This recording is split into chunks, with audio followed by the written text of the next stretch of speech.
L minus 50 minutes.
LC, this is Blue Team Lead on 1. Roger. Environmental seal has been raised and White Room is configured for launch. Blue Team is ready to clear the pad. Roger. We're going to hold about 5 minutes before we give the final clear, Blue Team Lead. Understood. We'll fall back to level 12 and prepare. Roger.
LC, this is Flight Control.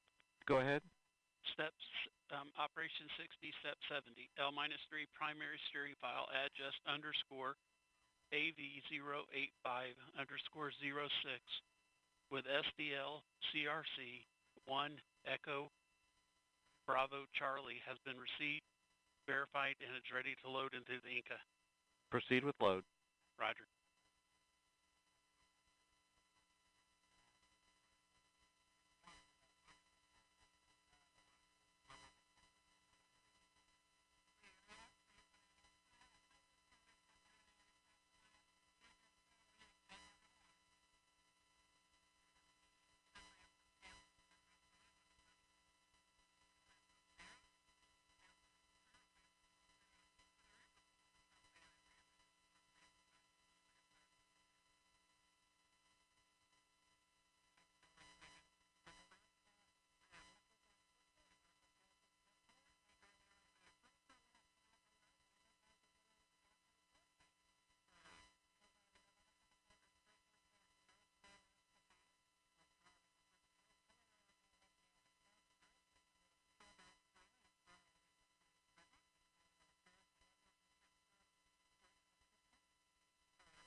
LC, this flight control. Go ahead. Yeah, Operation 60, Step 110, L-3, primary steering file adjust underscore AV085 underscore 06 with SDL CRC 1 Echo Bravo Charlie has been verified and loaded into the Inca. Roger.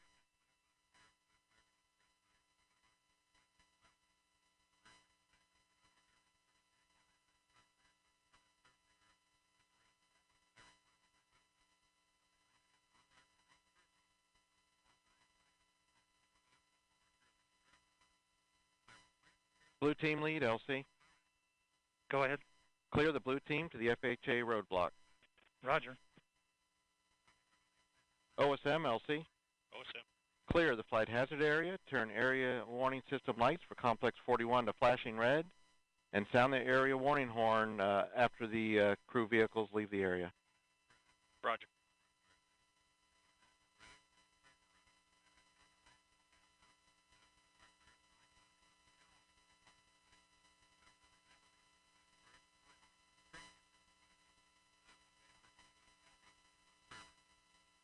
FELC. Go ahead. Disable CAT TVM system monitoring. Roger.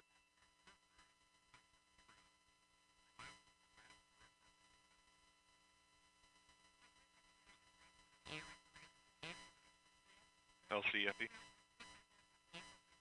Go, Effie. CAT TVM system disabled. Roger.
Starliner Houston on 1 for comm check. CDR loud and clear. Starliner Houston, we have you loud and clear on 1 as well. We'll call that our L-35 comm checks. Moving on, for your awareness, boot team has departed the pad. As a reminder, the environmental seal is up, so you'll have to deal with that if you get out from this point on. And I have your AEL checklist updates, but I'll just summarize them. There's no change from our last. Let me know if you need anything, but no change to the numbers.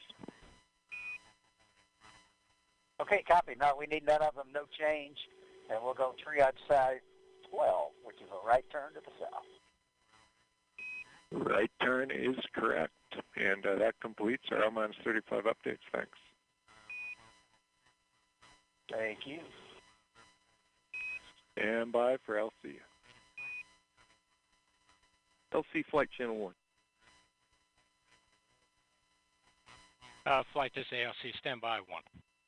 Stand by.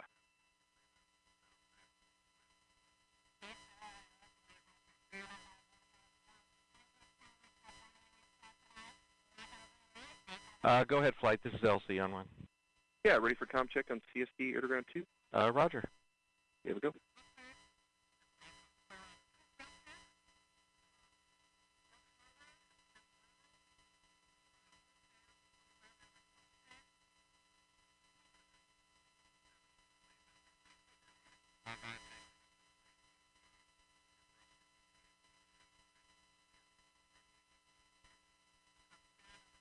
Blue team has cleared the pad.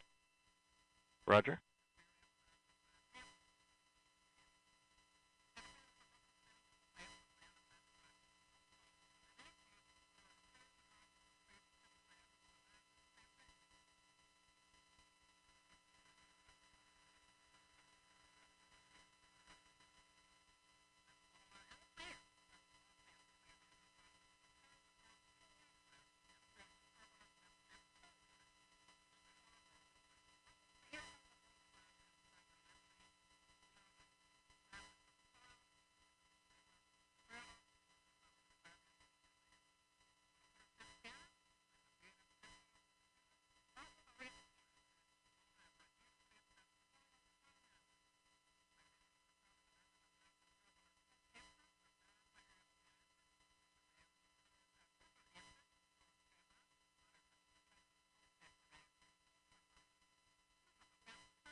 LCOSM.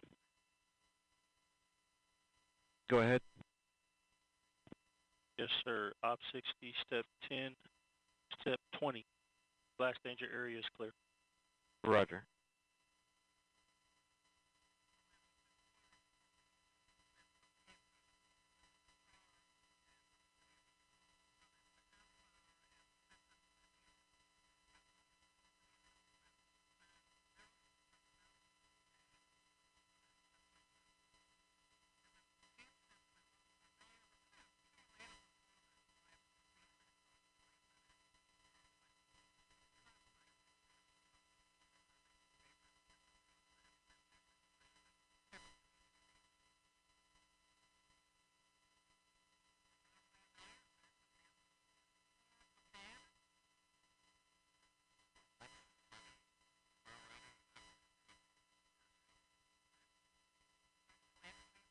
LCOSM. Go ahead. Yes, sir. I can also give you step 60. Flight hazard area has been cleared of all personnel accounted for. Roger.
L minus 30 minutes. RC, conduct weather briefing on Channel 8 Weather Conference Net. Roger. Arm controls, start arm hydraulic final preps. Roger. LOX 1, perform pogo suppressor charge. Roger. Prop 1, perform RD180 transducer converter calibration. Roger. P&E 2, perform Centaur LH2 SVV cycle test. Roger.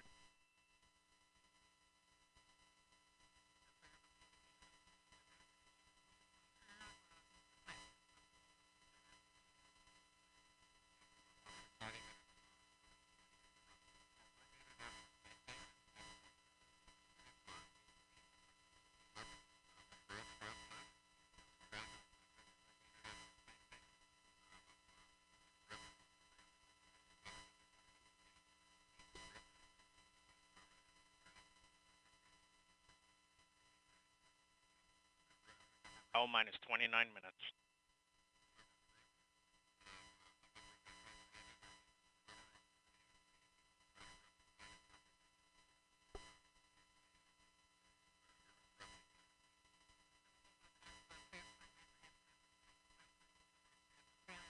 Prop 1 LC.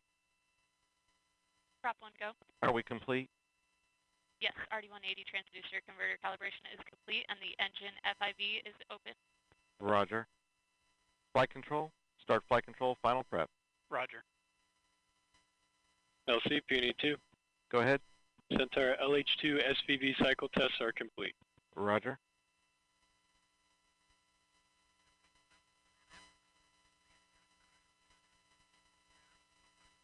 RP1 temperature update complete.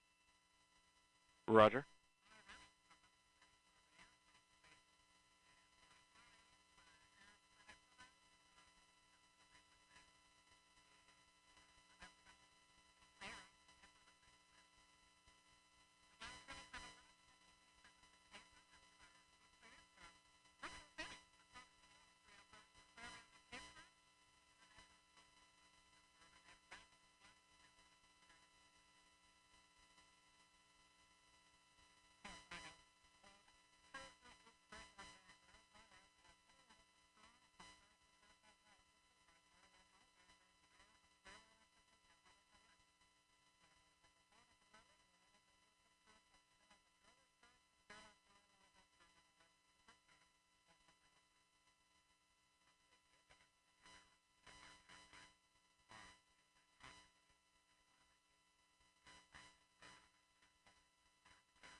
LC arm control.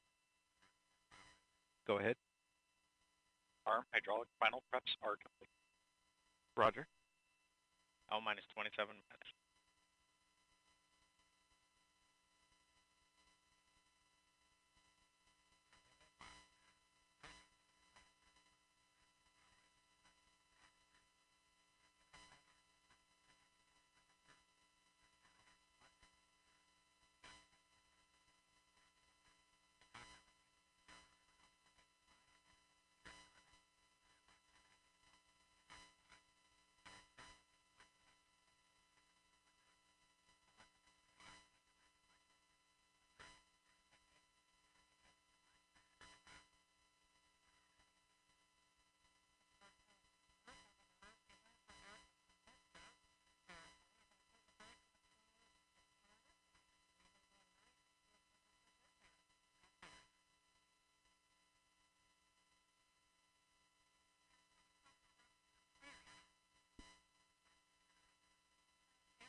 L minus 25 minutes.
LC, this is flight control.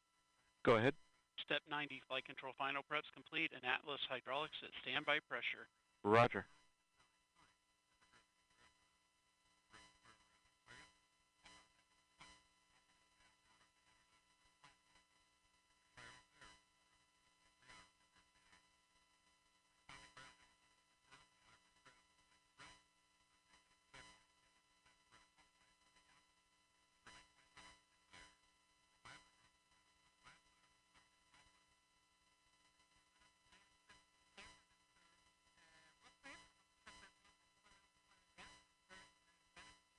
L minus 23 minutes.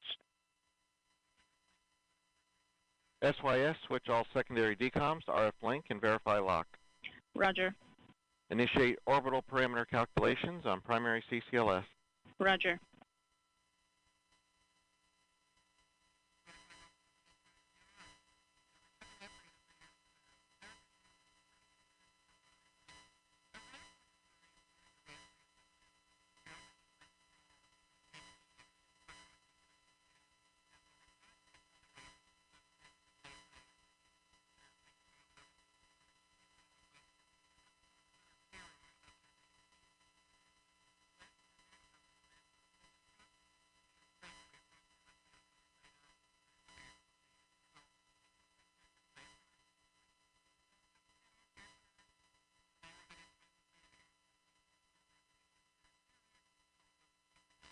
L minus 22 minutes.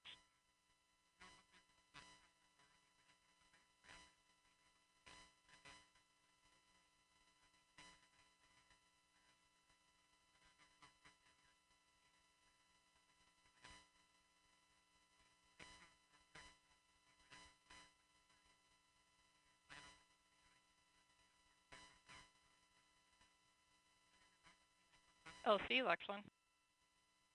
Go ahead. Pogo suppressor charge is complete. Roger. LCSYS. Go ahead. All secondary.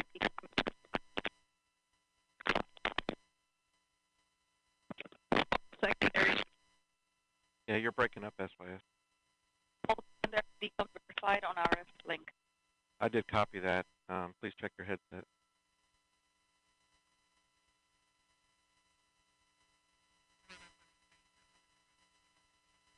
L minus 21 minutes.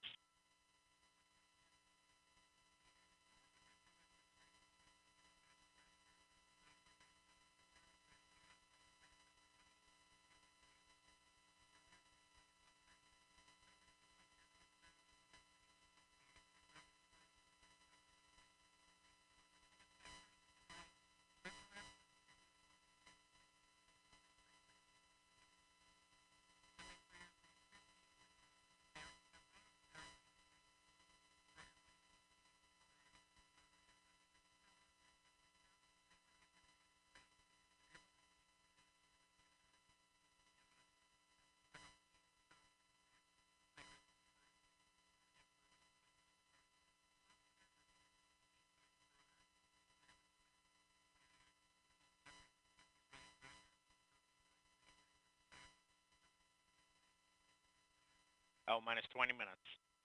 PNE1, reinitiate AHB charging. Roger. RLM, verify redline monitor and event table or in Starliner, the you can correct configure suit configuration flow, for terminal deflate count. the lumbar support, configure your restraints. For the RC, verify solar keep your radiation, visors up, please. acceptable for Ground launch. here will be commanding Verify. off suit fan Bravo momentarily.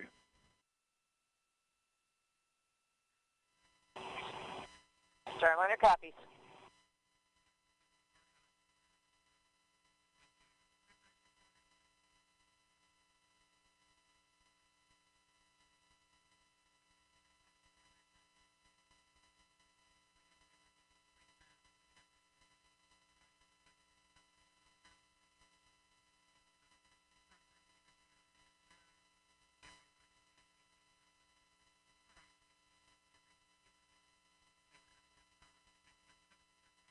All communications switch to channel 1.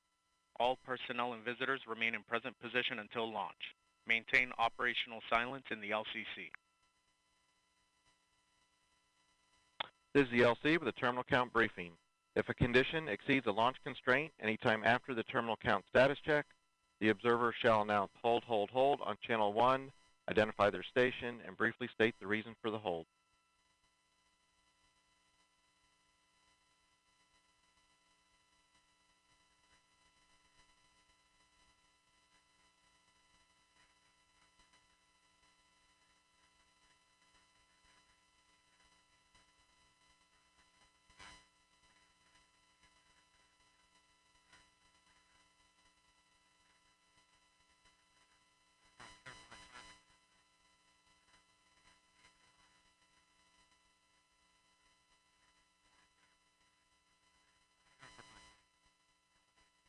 L minus 18 minutes.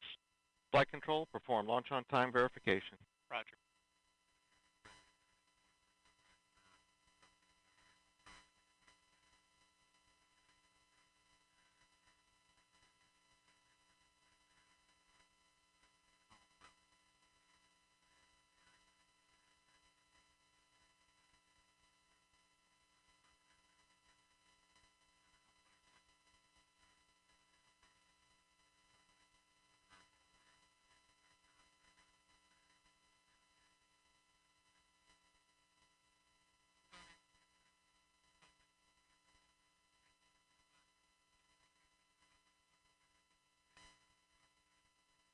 Launch on time verified. Roger. LC Peony 1. Go ahead. AHB charging reestablished and at flight mass. Roger. L minus 17 minutes. OSM, place SRB ignition SNA switch in the enable position. SRB ignition enabled. Verify FCO, RCO, and OSM hold fire switches are in the proceed position. Ready to proceed.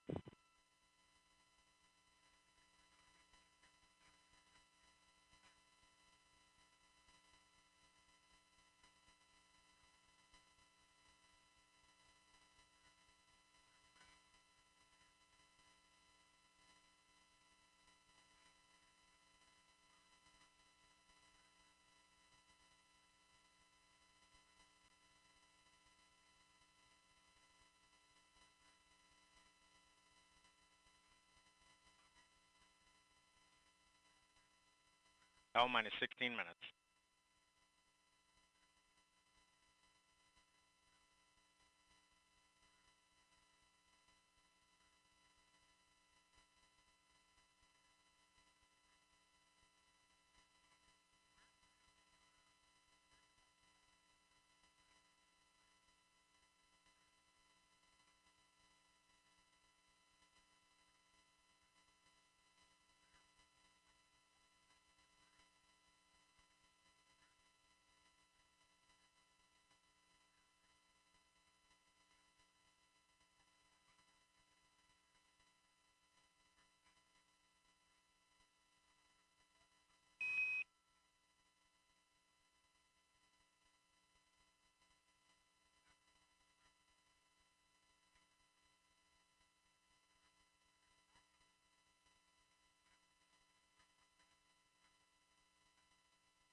L minus 15 minutes.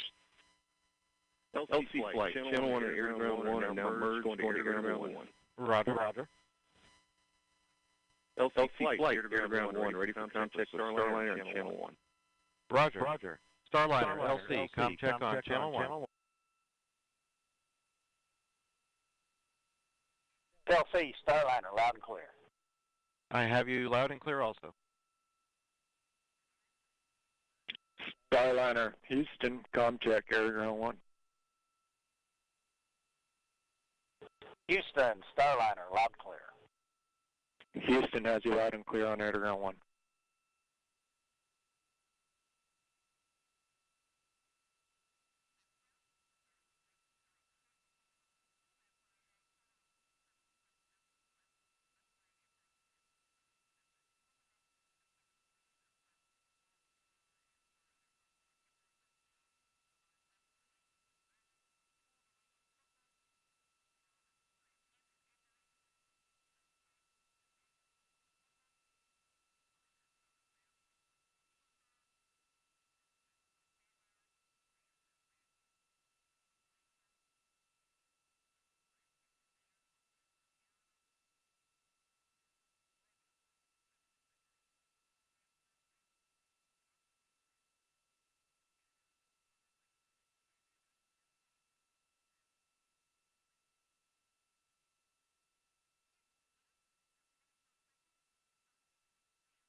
Starliner Houston, your suit fan Bravo is repowered. It looks good. Please close your visors. Column closed.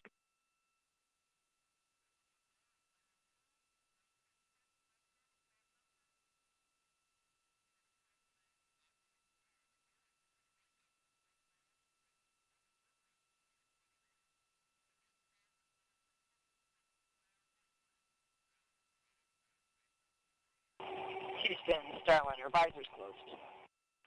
Houston copies, visors closed. L minus 12 minutes.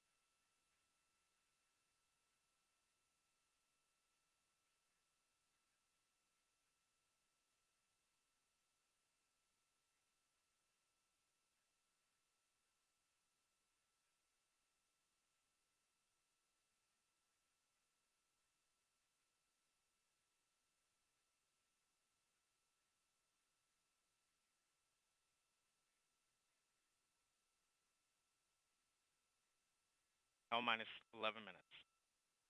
Arm controls, so the crew access arm for launch. Roger.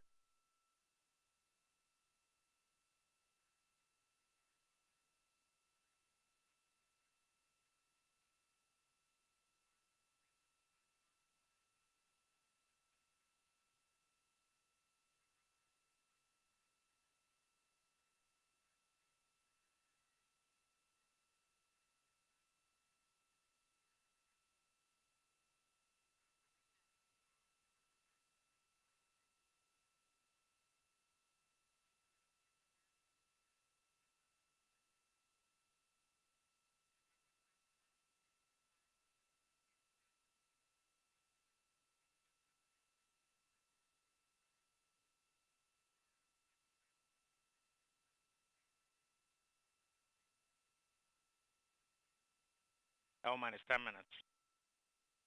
Flight, verify CST 100 on internal power. Verified. Starliner, configure ordnance for launch. Touch and win.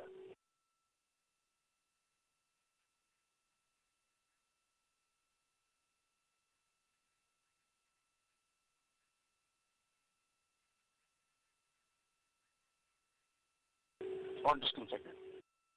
Roger.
L minus 8 minutes.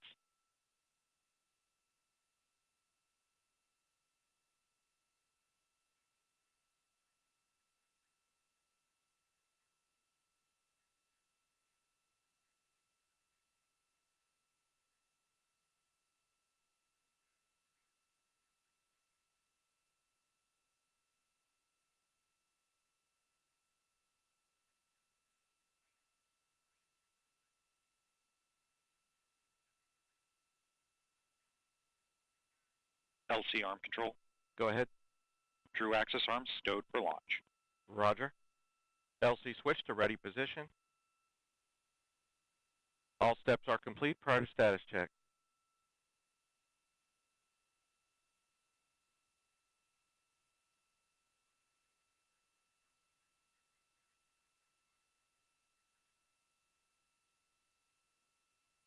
L minus 7 minutes.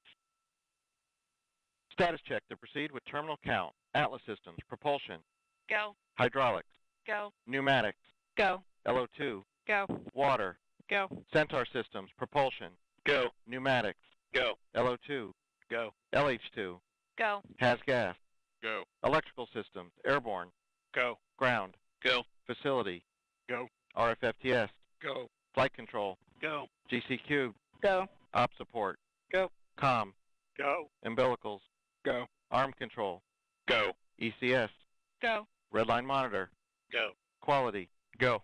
op safety manager, Go. ULA safety officer, Go. vehicle system engineer, Go. anomaly chief, Go. range coordinator, Clear to proceed. flight director, Houston flight is go. Starliner, Starliner, go. launch director, You have permission to launch. proceeding with the count. ALC, verify T0 is set for 14:52:15 Zulu. Verified.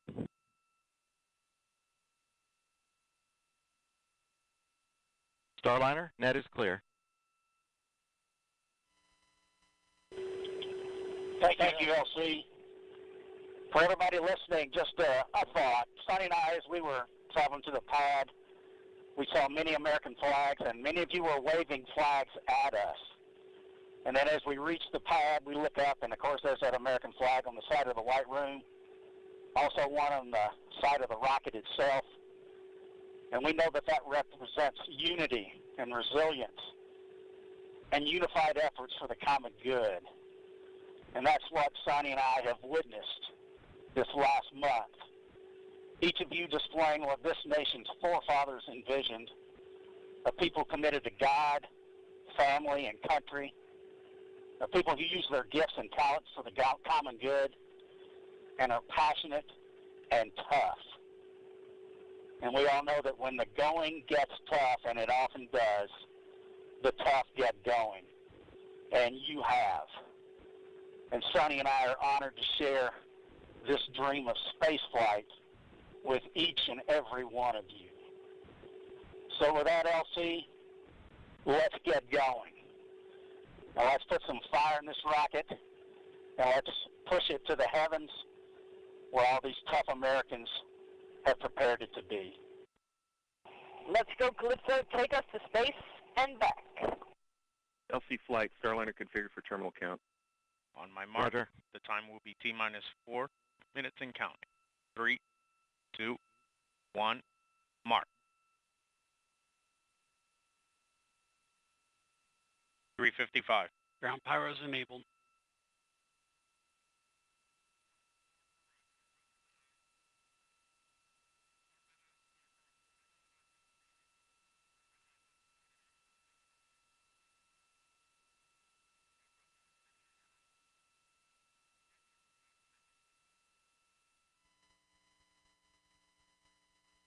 .330. Atlas hydraulics at flight fresh.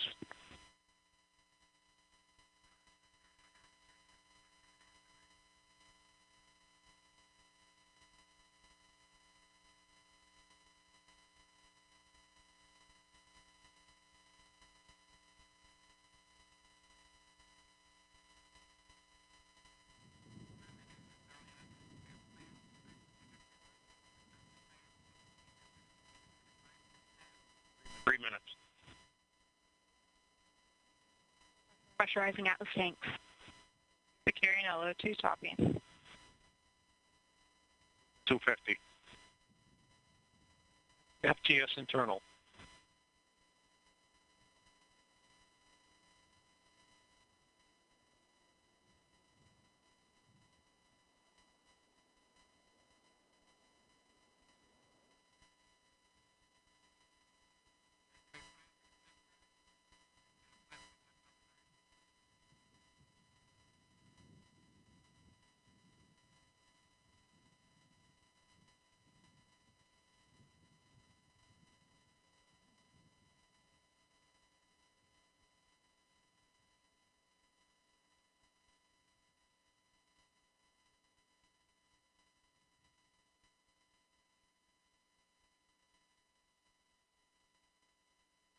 159. Vehicle internal. 155. Launch sequencer start. 150. Securing Centaur LH2. Securing Centaur LO2.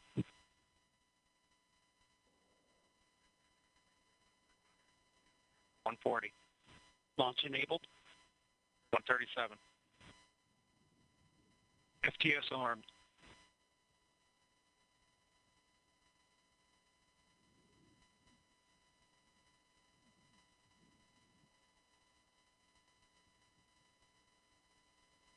120. OCU's armed. SCS count started. EDS ascent. Starliner, last arm to auto. Last arm auto. Roger.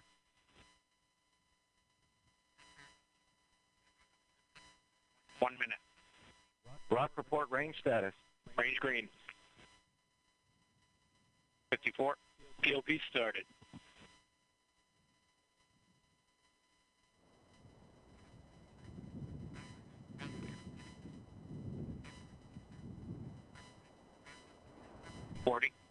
Atlas at flight press.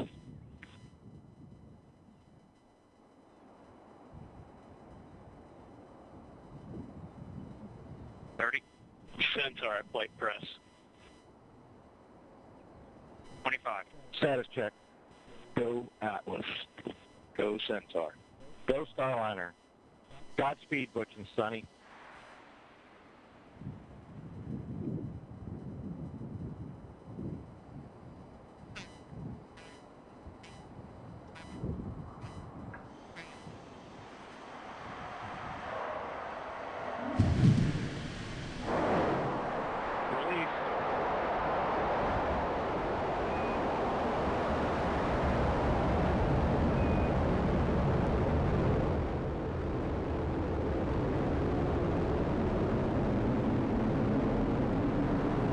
Houston, Starliner roll. Roger, roll.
You got a good throttle up.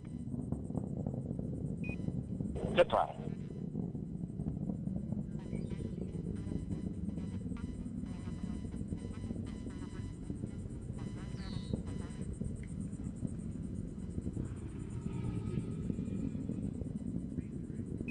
Good SRB burnout.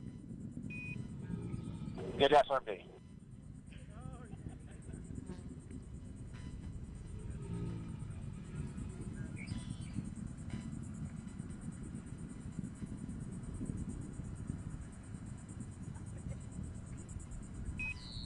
Good handle. Good handle.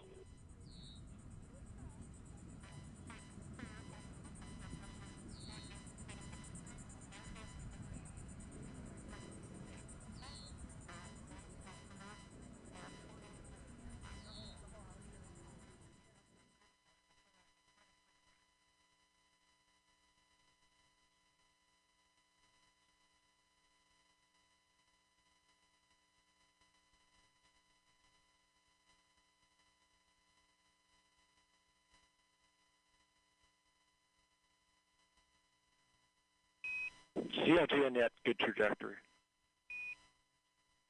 CLG.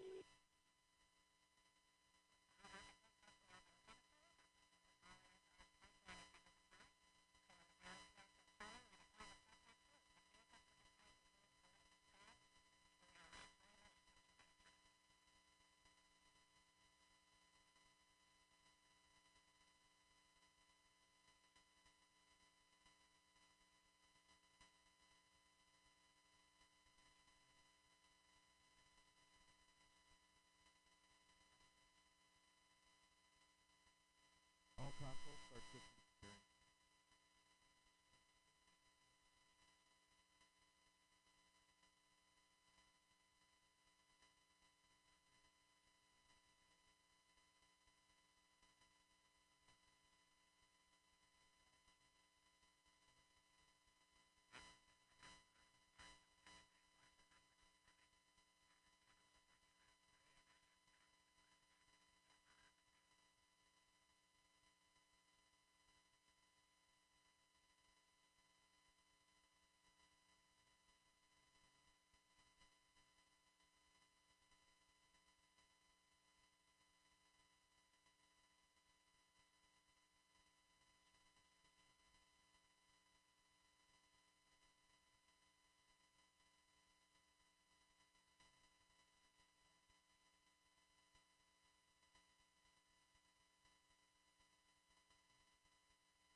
Staging. ECAL's open. You have sublimator act. ECAL sub-act. Great Atlas. OSM LC. Adjust security roadblocks for pad access control. And dispatch team to complex 41 in preparation. Staging was good. You have good control. Good control.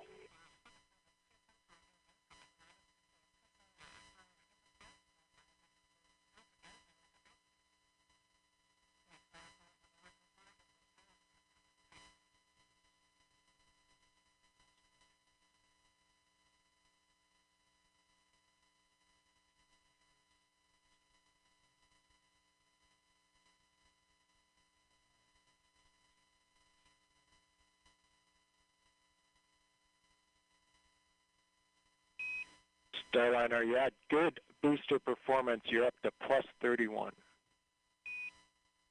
Plus 31.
Good centaur. Good centaur.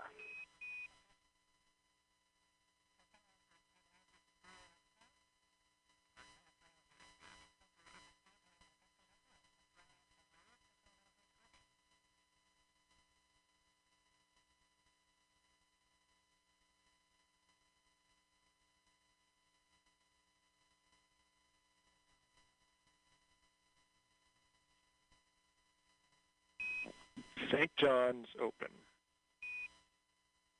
St. John's.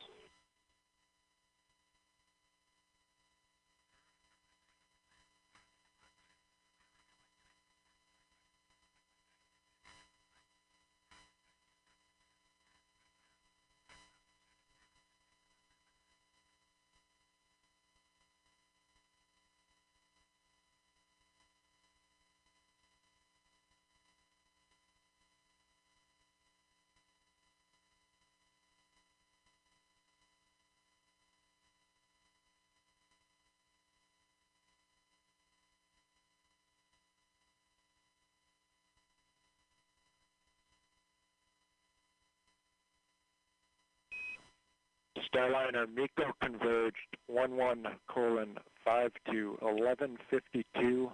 Good perf, you're at 34 to 36 seconds. 11:52, 34 seconds.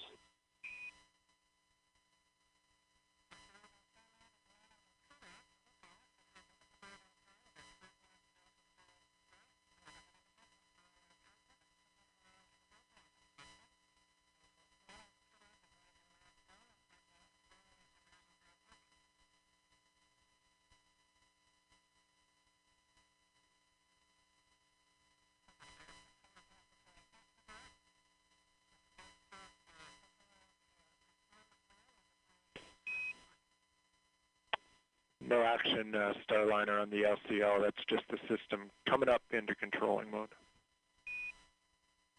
Outstanding. No action.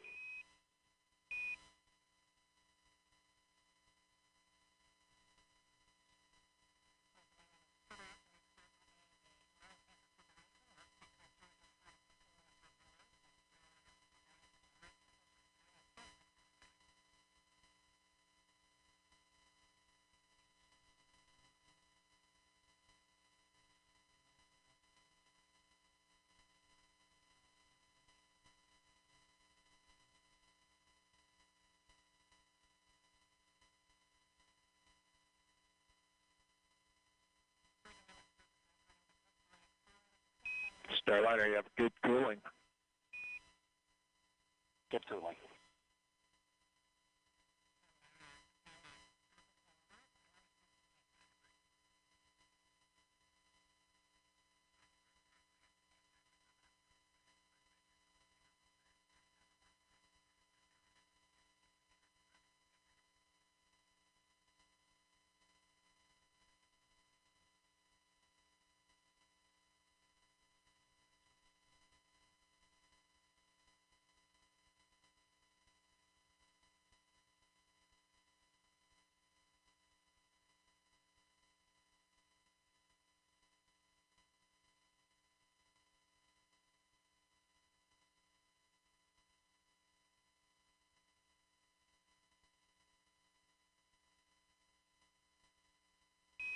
Thirty seconds to MECO. 30 seconds.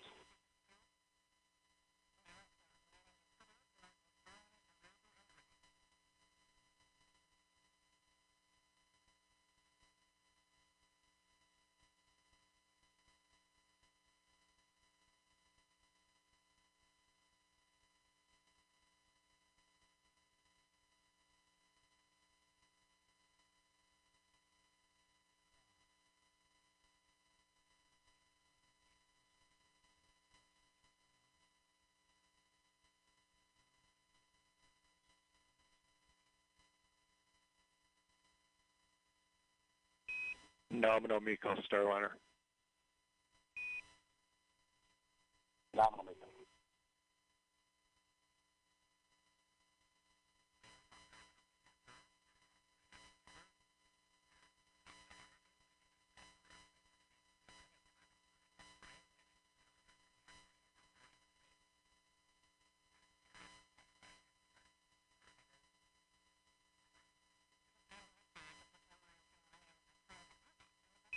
LVSEP 14:5 to 14:52. 14:52.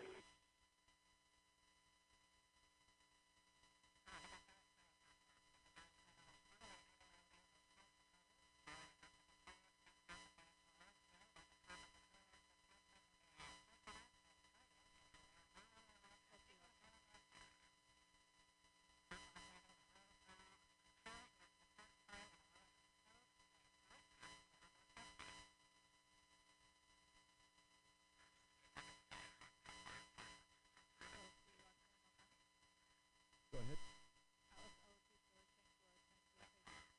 Roger. Bring it full for pad entry. Atlas LO2. Water system. Atlas propulsion. Atlas hydraulics. Atlas pneumatics. Centaur propulsion. Ready. Centaur pneumatics. Ready. Centaur LO2. Centaur LH2. Facility electrical. Environmental on control system. OSM, ready. Relay safety officer. OSM, place complex 41 warning lights to flashing amber.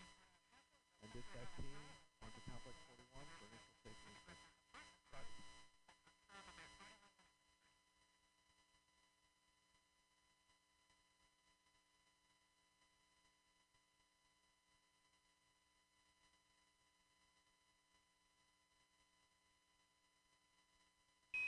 No action on the cabin temp Starliner. No action.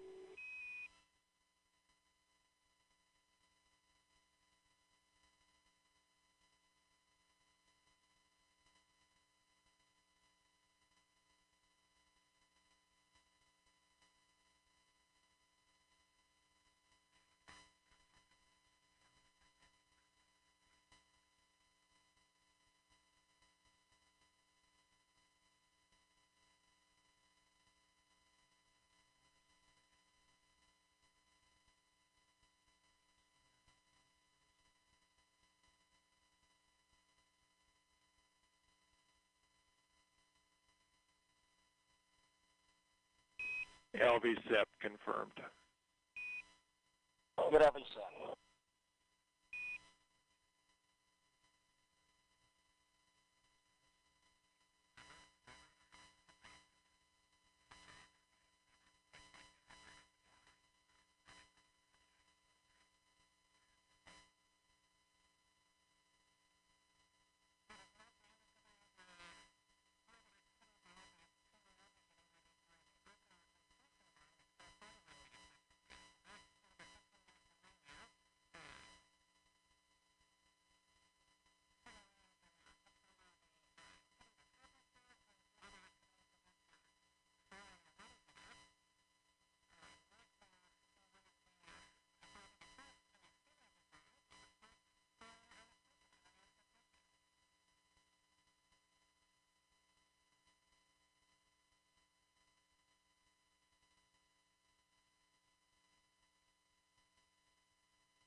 Starliner, your nominal TDRA show MDL is active. You have good targeting for OI.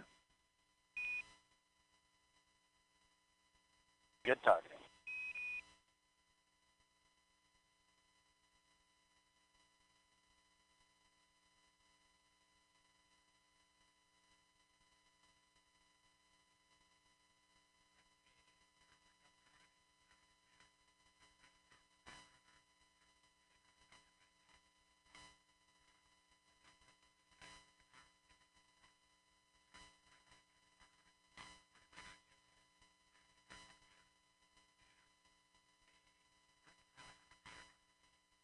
And Houston Starliner.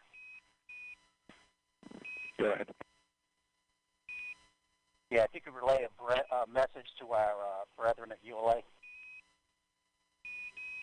We're all listening. Go ahead. Yeah, they've been a member of the family for a long time, but now it's official, and we want to welcome them to human spaceflight. We all copy all and really appreciate the words.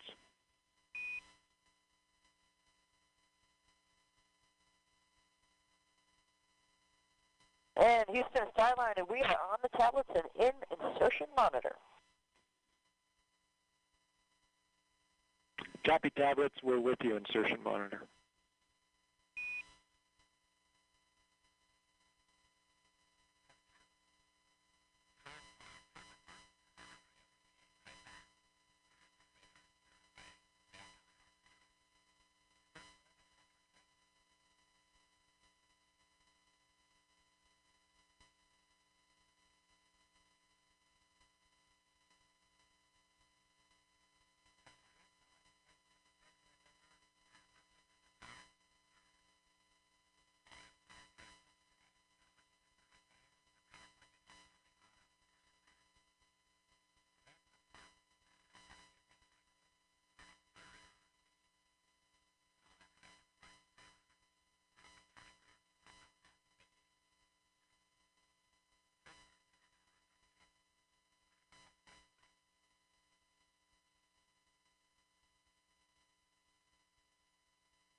And Houston Starliner, last arm is off.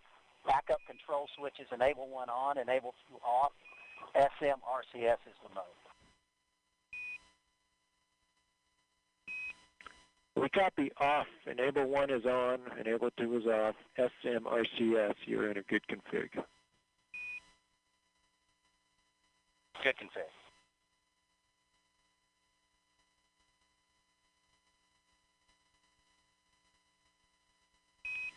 Your EXDV targets are on board and good. Good EXDV.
Starliner, still no action on your cabin temp. You're in a good config. It's 74 degrees in there.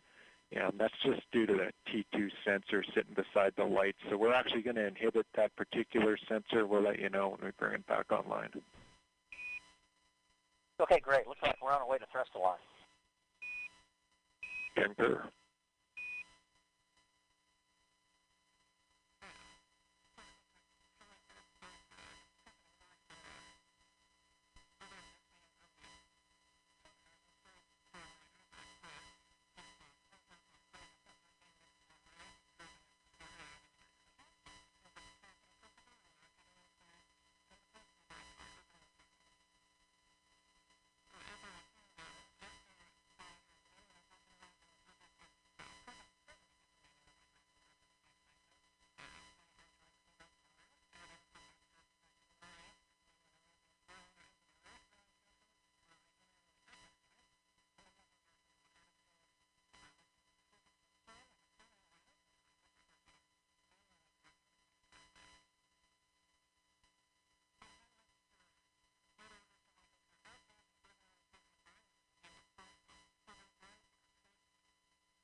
Starliner, we did not see the hand controller deflection. Just wanted to know if you did that yet.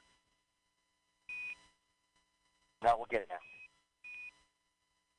now. All good.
also establish barricades around MLP and area beneath the MLP and perform O2 LEL checks with Complex 41 areas. Roger. ECS LC. Switch all ECS from GM2 to air.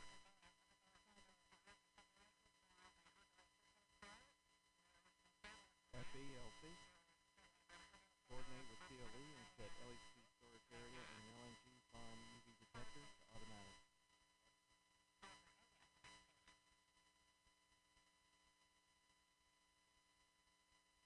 And DCSLC. Starliner, good config for the OI burn. Good config for OI.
Go ahead.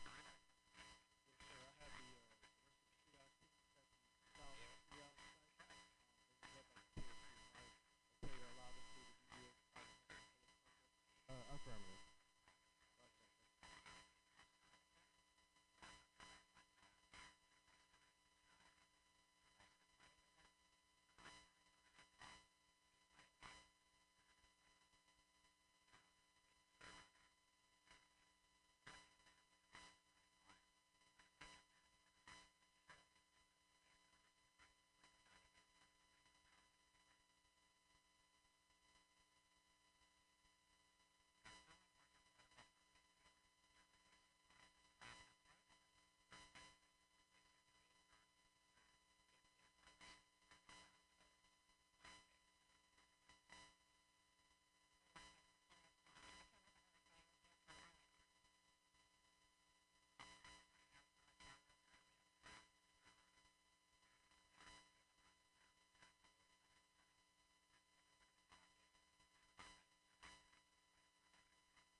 We took a look. That was a good OI burn.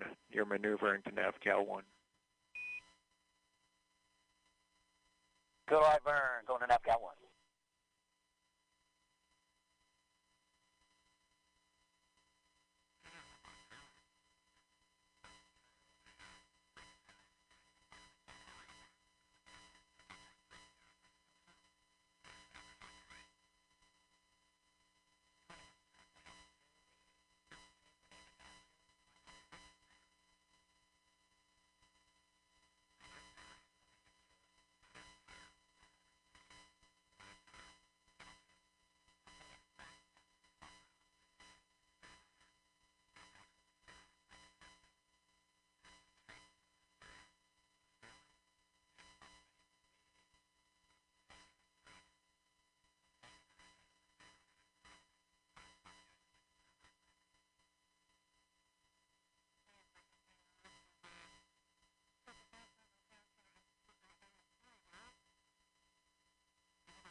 Starliner, Houston.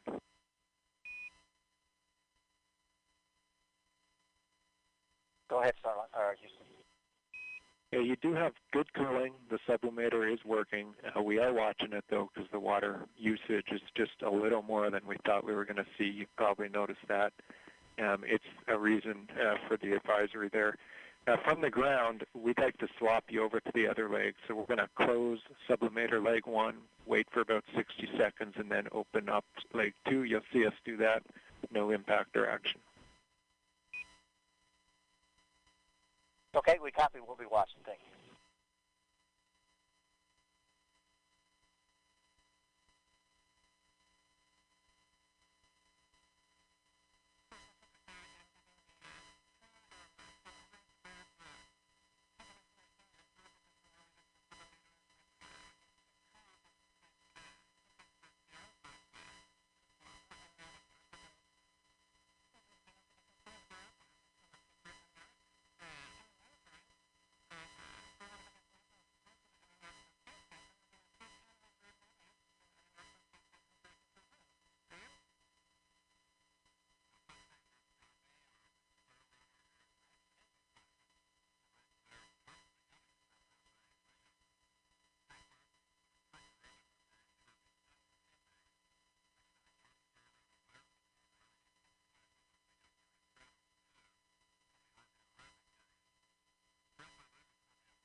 Starliner, we see the sublimator message. No immediate action to want to discuss. Let me know if you're there.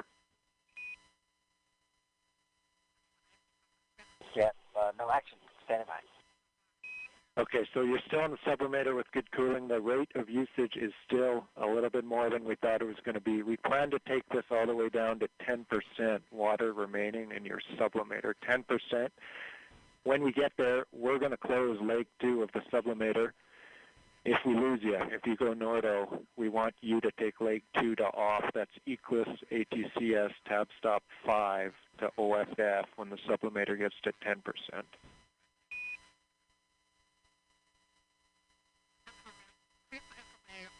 Okay, copy. You're going to take sublimator 2 to close. If we go Nordo at 10%, we'll take it off with the tab stop 5. Affirmative. I think your tab 5 will actually say close, but you're right. To close / off at 10%, and we'll have more for you soon. Okay, copy that. Closed.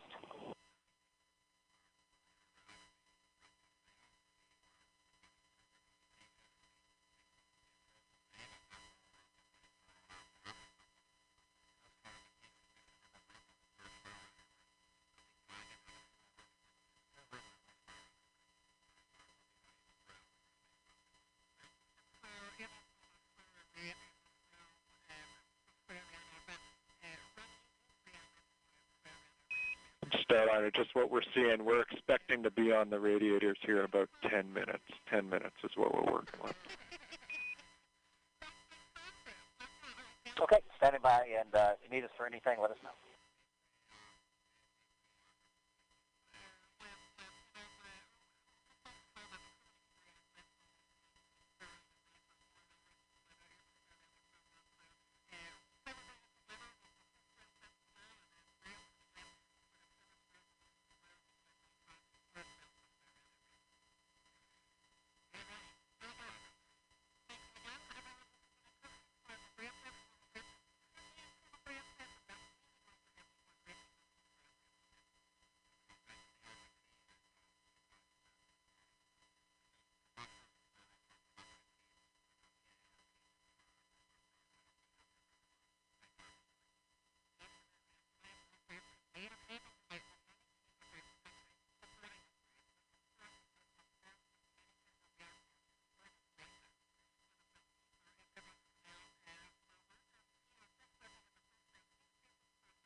Starliner, as discussed, there's 10%.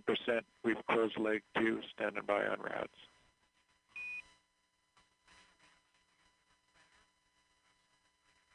Okay, yep, we see leg 2 closed as well, and we're waiting on rads with you.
Houston, Matt 2.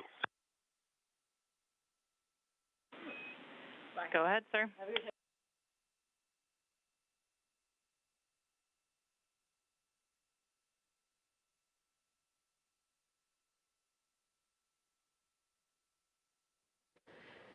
You're back with Mission Control Houston, coming to you from Johnson Space Center. Team here in Mission Control continuing to watch over the Starliner systems. They have been continuing to watch the sublimator issue that we mentioned just before we went back to Kennedy Space Center there for an update.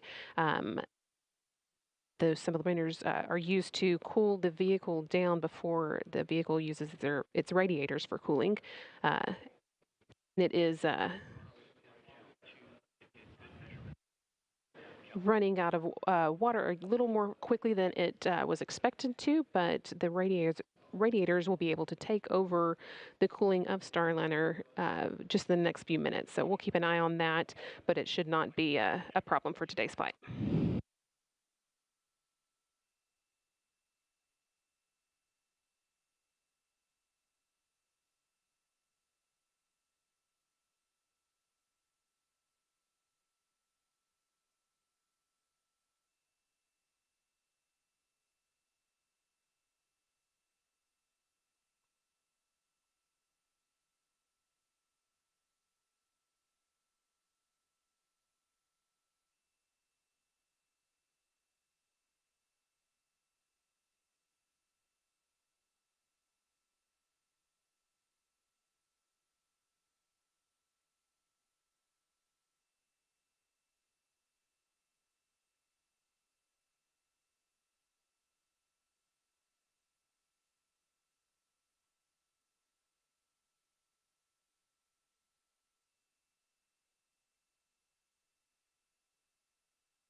Another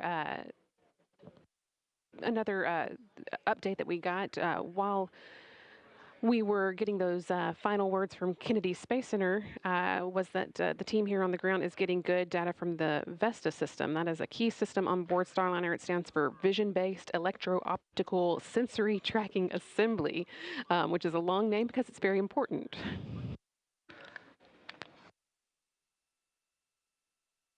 So that system actually does many things for Starliner. It's a combination star tracker. It's also the cameras that look at station and tell the Starliner flight control system exactly where it is and which direction it is pointed relative to space station. So the spacecraft autopilot itself will use that information during docking for automated dockings, and the crew can see those cameras while they're doing their manual docking should they need it. So you'll be hearing a lot about the Vestas over the next 24 hours as Starliner makes its way to the space station. That is a key part of the systems that we'll be checking out along the way and then using for the actual docking. Yes, and that system is made up of 6 cameras. It's got it's a dual redundant system, so there's 2 copies of each. There's 2 regular spectrum cameras that similar to what the human eye can see. One for a narrow field of view for looking longer distance, one for a wide field of view for shorter distances. There's also an infrared camera that can help Starliner see station while it's in the dark. It also has a laser-based LiDAR rangefinder that can also pick out the structure on station and kind of paint a 3D view of station inside of the flight computer. So that gets tied in with the rest of the data to help Starliner know exactly where it is relative to station.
So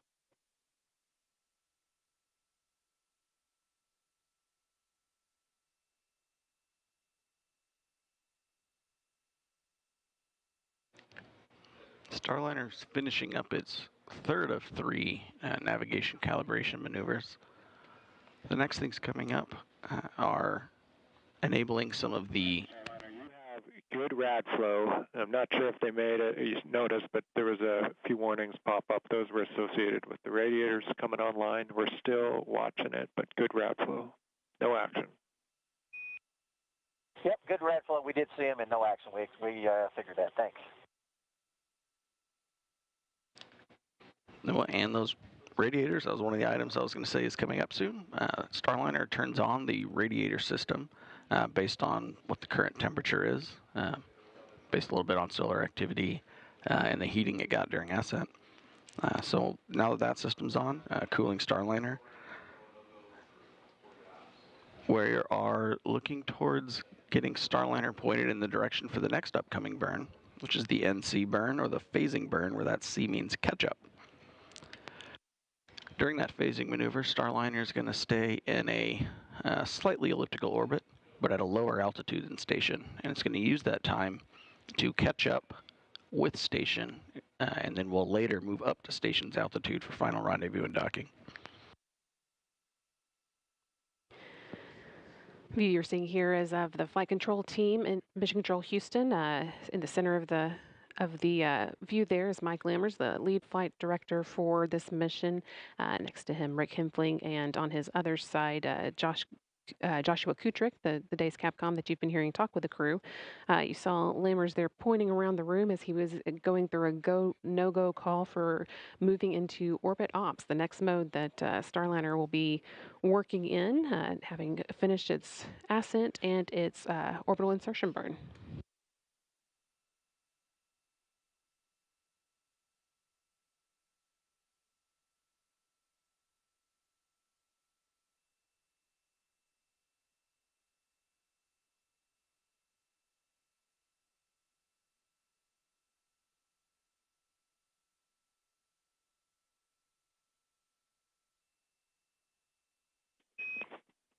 Starliner, you have good cooling and your go for orbit ops.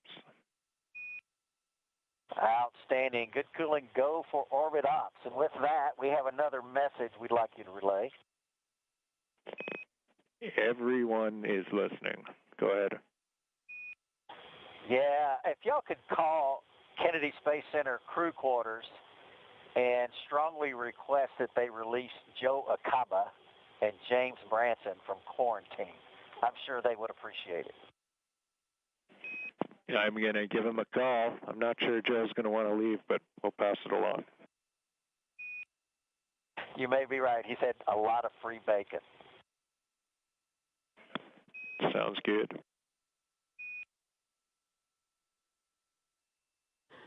You heard there that go for orbit ops that was communicated up to the crew that we were talking about just a moment ago.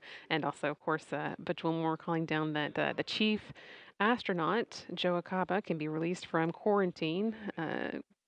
Butch and Suni went into quarantine April 22nd, so they had a bit of a longer than expected quarantine as they waited for today's launch, but they are safely in space. So now that those who have been in close contact with them and needed to preserve their own quarantine to make sure that no germs were sent up to the International Space Station can also end their quarantine.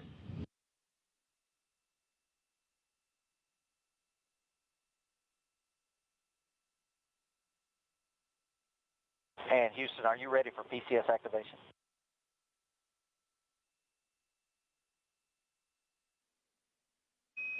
We're ready. Here go for PCS activation. Here we go.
And Houston, I've burped the PPM suit open via step 1.14 3 times. It keeps cycling back above up to 152.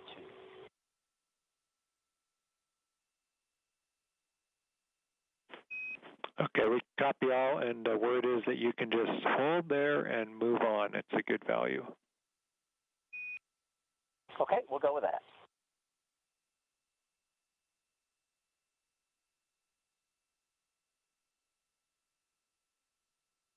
All right, we'll call the PCS system act complete for my steps. Let me know if, check me, make sure I didn't miss it. We're checking.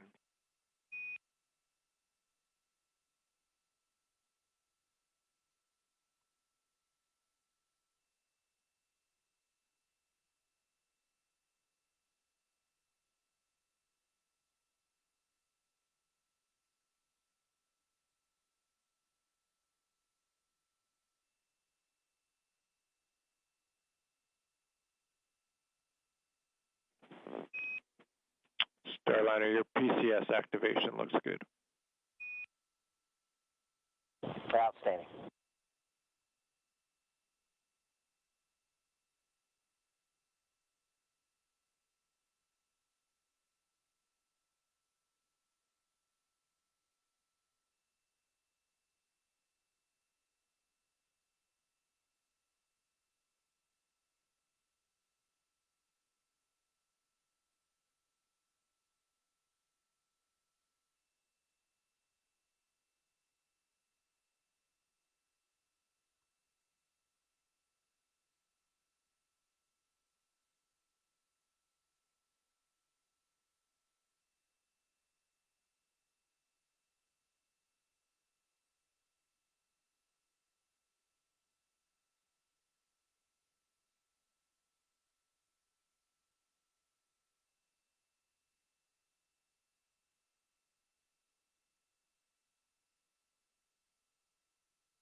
For those just joining us, or for those who've been watching since launch, Starliner is doing the last bit of coast before it gets to the NC burn, or the phasing burn. We've got about a little over 9 minutes till we get to that burn. In the meantime, Starliner is currently in the process of turning back on its OMAC engines, or its orbital maneuvering and control jets. Those are the larger thrusters that will push Starliner for large burns, large trajectory changes on orbit.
And Houston, the hatch locking device is installed. We copy, hatch locking device installed, thanks.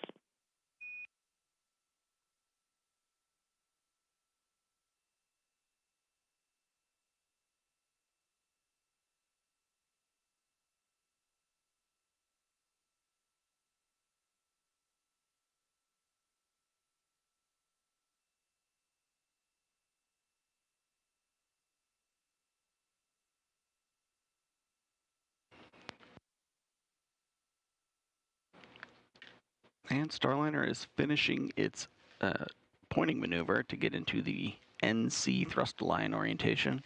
That is getting Starliner pointed in the correct orientation to perform the NC burn. Step 9, com check, air to ground. Step 9, com check. Houston has you loud and clear. I read you the same. We're set up via the table.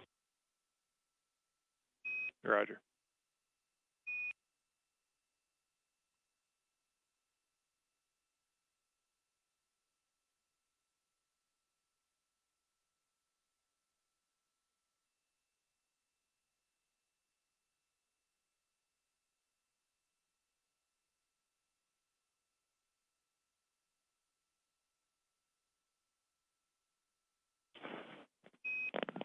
Starliner, good config for the NC burn.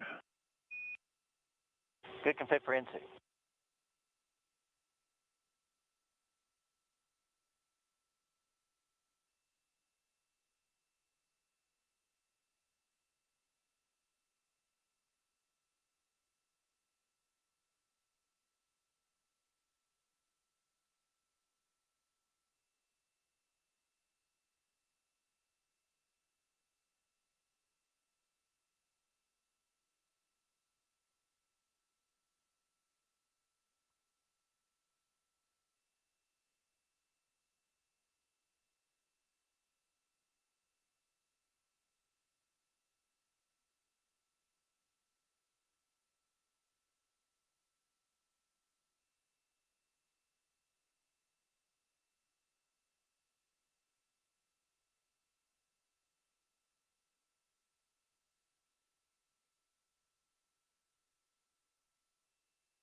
Houston Starliner, com check on the handheld mic. Houston has you loud and clear, handheld mic.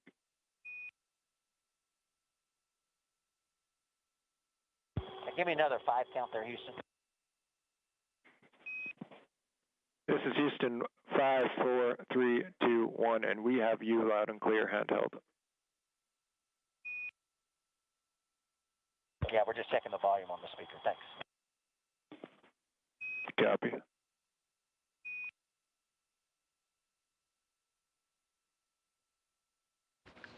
And you just heard some back and forth there between Mission Control and Butch Wilmore.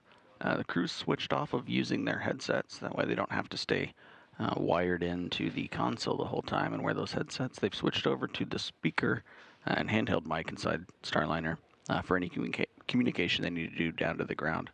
We're now coming up on about 3 minutes till the NC phasing burn.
We're coming up on 2 minutes till Starliner's NC burn. Starliner is currently pointed forwards in the direction that it's traveling. It's going to fire its thrusters, increasing the altitude of the other side of its orbit. So right now, Starliner did its orbital insertion burn to raise its altitude. Now it needs to raise the other side of its elliptical orbit. We're expecting that NC burn to be about 25 seconds long.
And 30 seconds till the expected NC burn.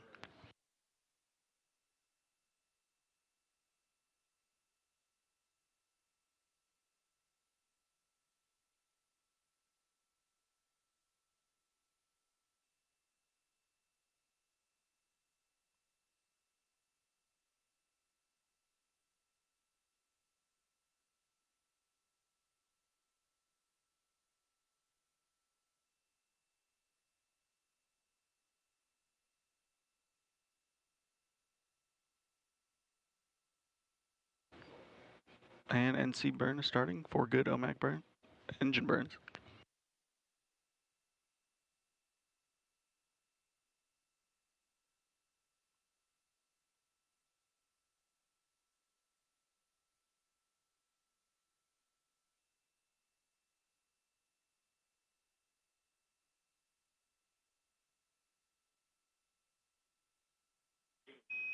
Good NC burn. Good NC.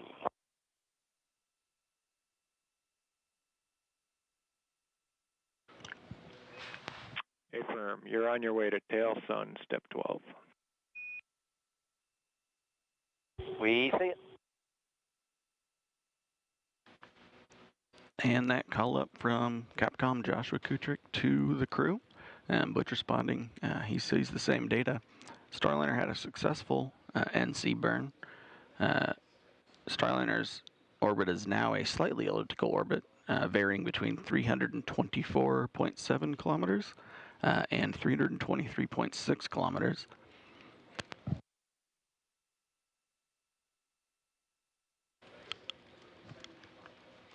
In the meantime, while Starliner waits for its next burn, coming up, the NHPC-1 burn, which is 20 hours and 42 minutes away. Starliner's moving itself into a tail-to-sun mode, so it's going to point its solar rays back at the sun and just use it to kind of top up the batteries while Starliner continues its phasing catch-up maneuver with ISS.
with this first section of downtime that the crew's going to have, they're going to be using this time to get out of their suits. Should take a few minutes per crew member, but in the meantime, Starliner is also starting to open up its NDS NASA docking system entry cover. That should stay open for a majority of the flight. That way Starliner will be ready for docking.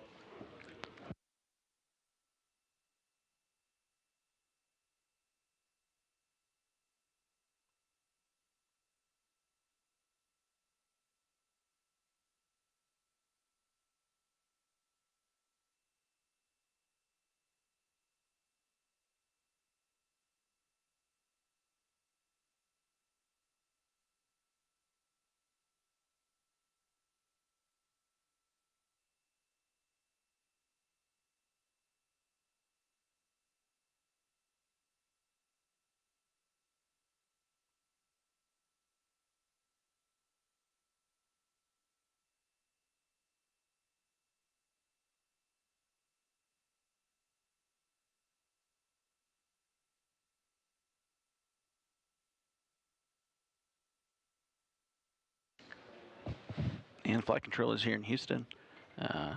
Noting they see the entry cover open, we're getting that telemetry data and showing it on our virtual external display of Starliner. Starliner, your entry cover is open and complete. You also have a good ADF cal, and we're with you moving over to rendezvous monitor. Yep, just about to do that ourselves. Here we go. Rendezvous monitor.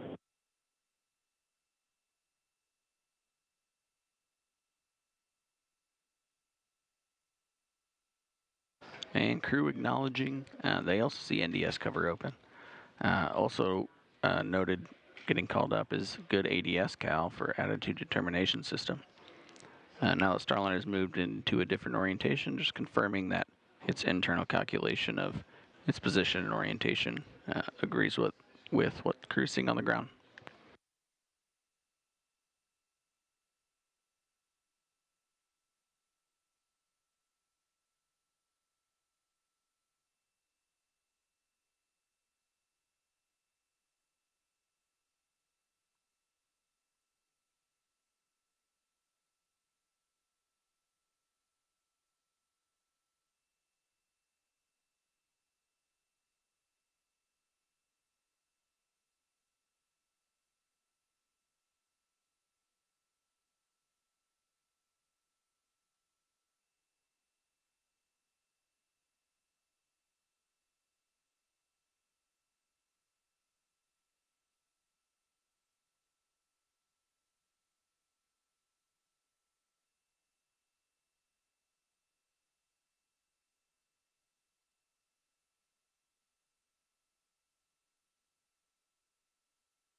Good morning. I'm NASA's Sandra Jones, and I am joined by Jim May from Boeing, and we are going to continue to bring you live coverage of the in-flight portion, the phasing portion of Starliner's mission to the International Space Station.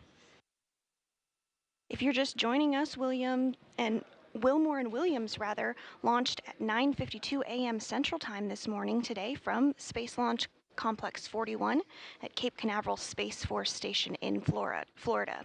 The duo did liftoff on the Atlas V rocket and are slated to dock to the International Space Station's forward port of the Harmony module just a little less than 24 hours from now, targeting that docking at 11:15 a.m. Central Time tomorrow, June 6th.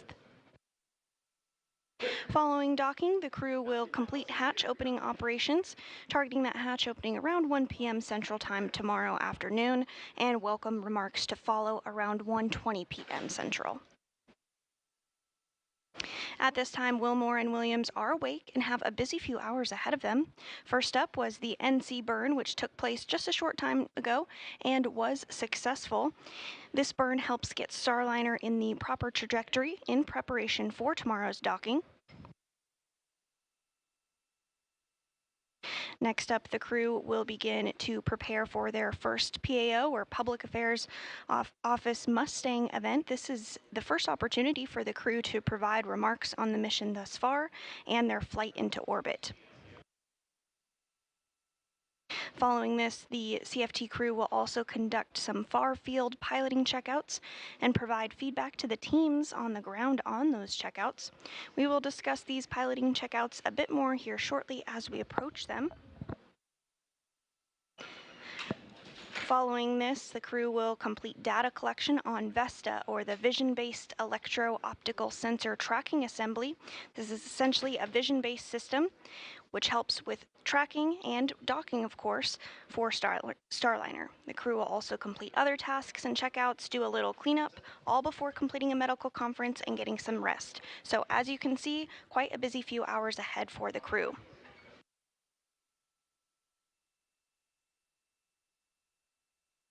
Because this is a test flight, there are multiple checkouts and tests that occur as part of the eventual certification process of Starliner.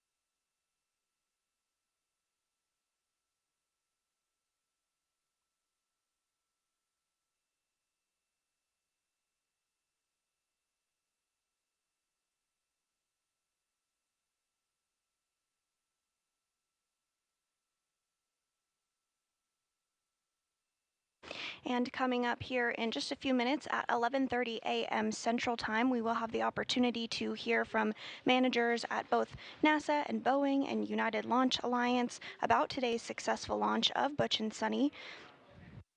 You can tune in and listen into that news conference on the NASA TV channel or the nasa.gov website. We will be splitting our channels, so we'll have a media-only loop that will be provided as audio-only coverage. We are continuing to cover every step of the way along this mission until we do dock, but we will be splitting those channels out in order to broadcast the post-launch news conference.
And if you are just joining us, we now are over an hour and a half into today's flight of the first crewed flight of the Boeing Starliner spacecraft.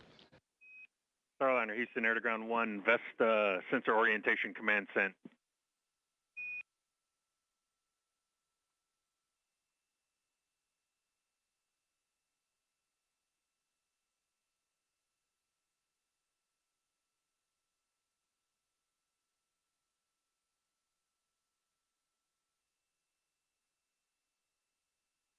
You did hear that call up to the crew regarding the Vesta, or the Vision-Based Electro-Optical Sensor Tracking Assembly. This is that vision-based system, really important for docking and tracking of Starliner. Later today, there will be an entire checkout and data collection of the Vesta system, and we'll be sure to cover it live every step of the way.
Starliner, Houston, when able. Not urgent, just a couple things.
And again, we are targeting a post-launch news conference to begin here momentarily, where leaders from NASA, Boeing, and ULA will have the opportunity to discuss today's flight of Butch and Suni. The successful liftoff occurring at 9:52 a.m. Central Time this morning. And those leaders will also answer questions from the media during that news conference. You can join and watch along on that post-launch news conference if you would like on nasa.gov or NASA Plus.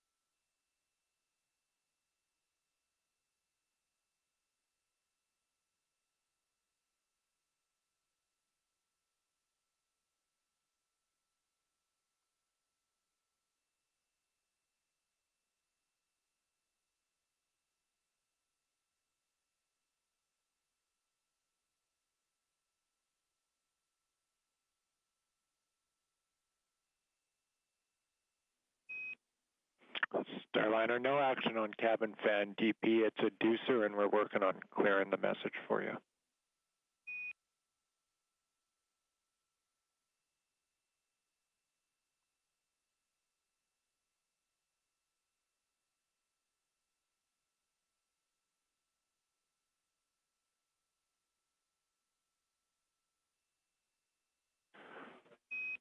Starliner, we just want to make sure we have you after going back to 2 grounds and lower LDR. So do you hear this? Houston on 1.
Starliner, this is Houston on Air Ground 1 in the blind. And we think that our audio is getting on board and that you hear this, but we have not heard from you. So if you're here in Houston, feel free to just deflect the RHC, deflection on the RHC. We'll see that if you're hearing us.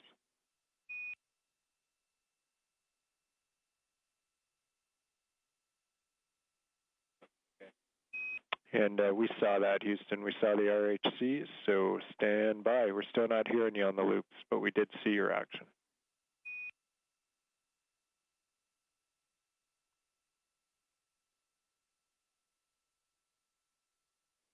And the teams here in Starliner, Houston, one thing we're hearing here is to check the handheld mic connector, make sure it's fully plugged in still and hasn't dislodged.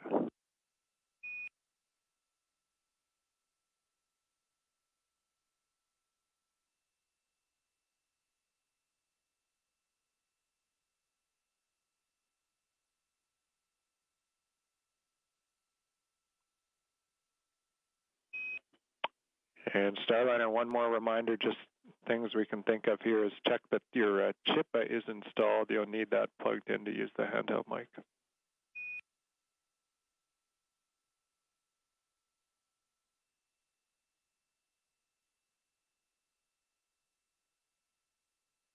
And you are hearing... All right, Houston, we've cycled all the buttons. Chippa is installed. How do you read air to ground 1? Starliner, we have you loud and clear now, air to ground 1. Okay, great. Fantastic. We are with you in rendezvous monitor. Okay, copy. Just getting caught up. Vesta sensor orientation command has been sent, and then I have one action for you for the humidity system if you're ready. We are ready. All right, we saw your activation.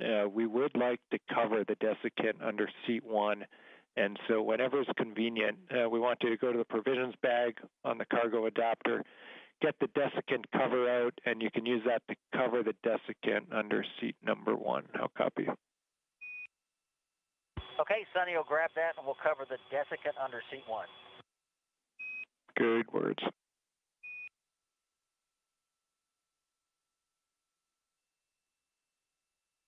And I don't know if you heard our question earlier, but the male piddle packs, the urine packages, we cannot find those. We found the clips, but no pack. Okay, we did not hear that question, but we'll take it and get right back to you with an answer.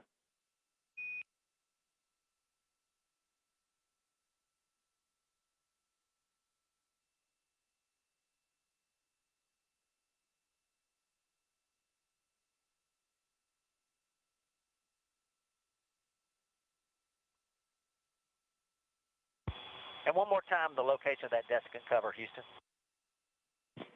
Yeah, it's in a cargo adapter on seat 5 cargo adapter, and the bag we think is going to be labeled vehicle provisions. It's the bag on the seat 5 cargo adapter. Okay, seat 5 cargo adapter, vehicle provisions, copy.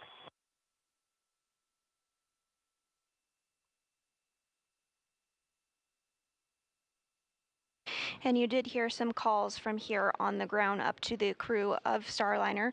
Mainly you heard the voice of NASA astronaut Butch Wilmore, who is the commander of Starliner, stepping through some procedures to ensure that communication was routed properly. All of that seems to be resolved at this point, and working through some cargo operations and stowage.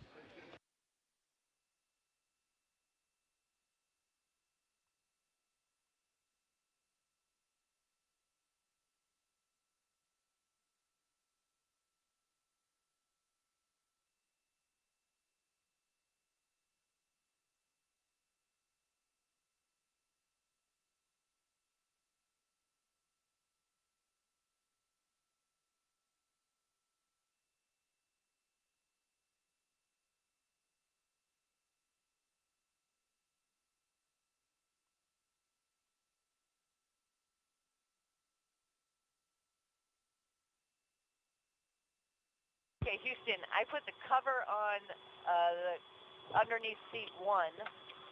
For underneath seat 5, do you need something done there as well?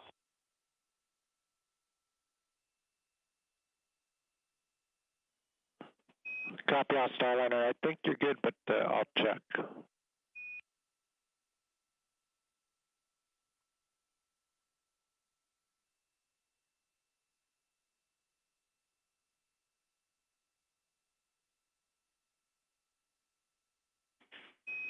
Sonny, we double checked and you're in a good config. No action needed under seat 5.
Starliner, the NDS SCS checkout's complete and nominal.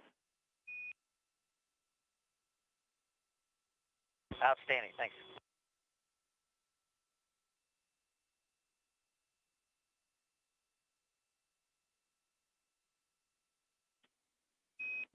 And Starliner, per the timeline, if you're good with it, we are going to power on Mustang. Power on and Mustang. That sounds good.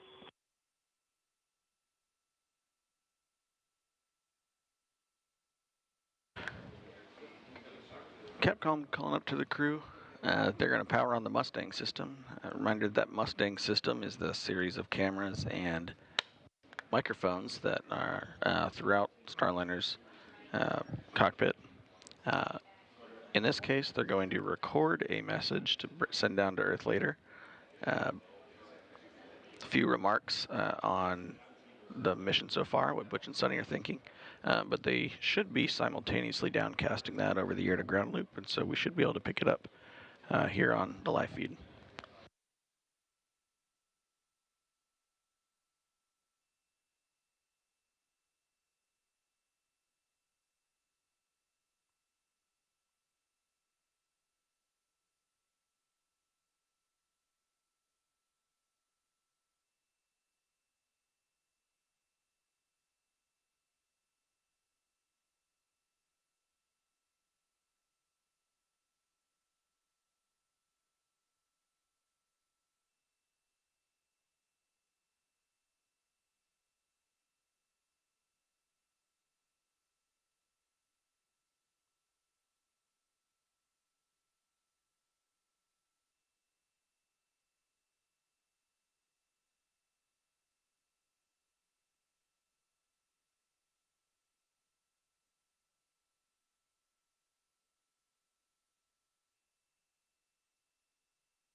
Starliner Houston, for the Piddle Pack location, we're here in starboard bag by the side hatch.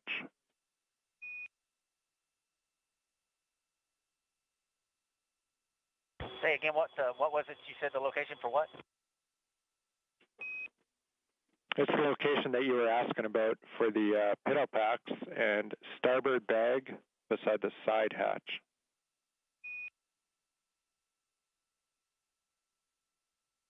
Yeah, that's where we looked. We didn't see them.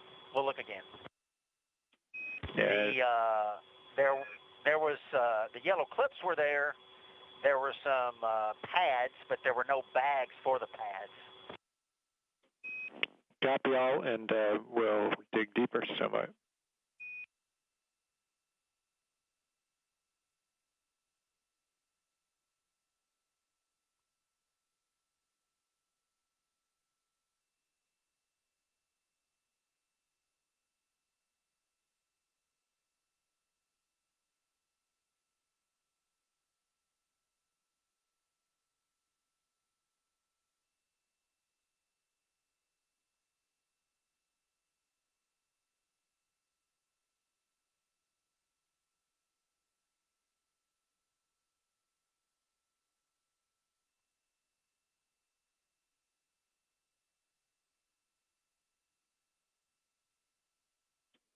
What now?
Starliner for Butch. We're still investigating your question, but in the meantime, we're hearing there are more bags in the environmental health kit, same place you'd be pulling the CSACP out of.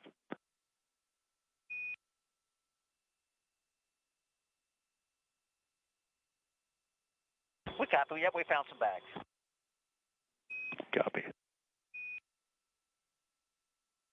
To get us to this point and then get to execute this mission, they really are part of our family. You know, a lot of people say I need to smile more, and I'm smiling, believe me. But it's a little bit of controlled emotion because there's a lot of phases of this mission, and we just completed the first one. You know, pre-launch and launch is just the first part of this. We now have to get to ISS, we have to dock, we have to do docking ops, we have to undock, we have to do re-entry, and we have to land. So each one of those phases we're gonna really pay very, very close attention to. And our team is really focused on that.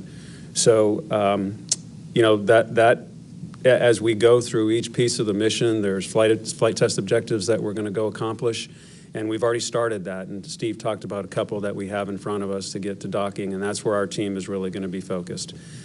This is a test flight. We've talked about this a number of times, and we're going to probably experience a few things that we got to go look into, and we'll do that, and we'll talk to you about them as time goes on. But we're going to learn from this, and we're going to have a great experience.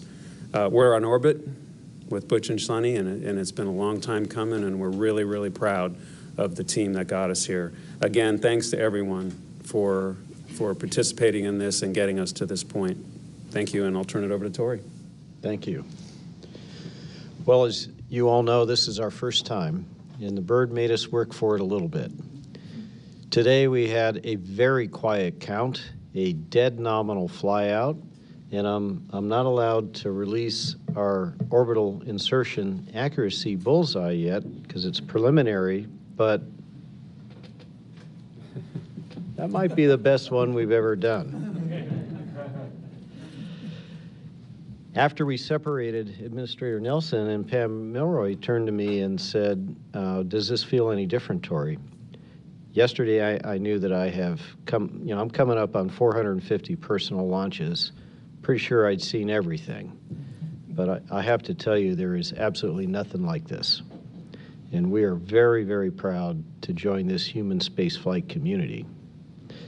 And I also have to acknowledge the very important contribution of Tony, because she showed me this morning that today, for the first time in this sequence, she had worn her lucky astronaut earrings, and then look at the result.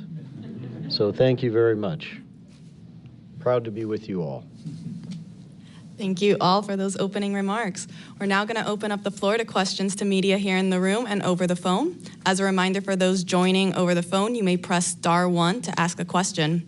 Let's start here in the room with Joey Roulette right there. Thanks, Joey Roulette with Reuters. For Steve, you said you guys aren't tracking anything right now. Was the launch and deployment up until right now completely perfect? Did everything look fine besides the single thing you mentioned, or did anything happen that was off nominal? And for Mark Nappy, this obviously is a crucial moment for Boeing, and the mission's not over yet. But if you can speak a little bit to the broader kind of goals that the Starliner program plays for the company, if everything goes as planned, what does that mean for the company, and how do you guys move forward from that? Thanks. Yeah, so far we're really not tracking hardly anything. There was one temperature sensor that was a little bit showing a little warmer than the other sensor in the cabin, so it's near a light. So the team basically disabled that sensor from providing feedback. That was about the only thing that the team worked. And then again, the sublimator usage, the water usage. You know, water in space, if anybody followed the space shuttle program years ago, we used something called a flash evaporator system where we flashed water into space to take heat away from the coolant loops. And that was a problematic system that would freeze up and have funny. So anytime you use a system with water in space and you've got ice and liquid and then the vapor of steam, it's very tricky. So I think we're going to learn a little bit about that system. We have this refill capability we'll use to fill the system back up before we come home and land. But other than that, so far the vehicle's been doing well. And really the purpose of these checkouts is to understand the vehicle better, and then, you know, we'll look at the data in real time. We'll have a review every day of the spacecraft. We'll have one tomorrow when we get back to Houston. But so far, the vehicle's doing great. Means a lot to us, you know, and the program means a lot to Boeing. My boss was here today, my boss's boss was here today, and my boss's boss's boss was here today. So obviously it means a ton to us. This is the first step, you know, of the mission. I said we got to go through these phases, and then when we get back, it's about certification. It's finishing up the certification so that we can be certified for the Starliner 1 mission, and it's getting that hardware ready for the Starliner 1 mission, and then getting a spot in the manifest with Joel and Dana and Steve on ISS for that Starliner mission. So that's really our focus for the next year is to get those things behind us. Thank you. We'll go ahead and take this lady right here in the second row, right up front. Hi there. Kristen Fisher with CNN. Big congratulations to everyone on a successful launch. Mark, a question for you and one for Joel, I believe. Mark, so much has been made of the competition between SpaceX and Boeing over the last decade or so. I'm curious how you view that competition over the last 10 years. Elon Musk sending his congratulations to the entire team. How would you describe that competition? And then for Joel, if we could just get an update on when that faulty pump on board the ISS will actually be replaced, how long that would take. Thanks.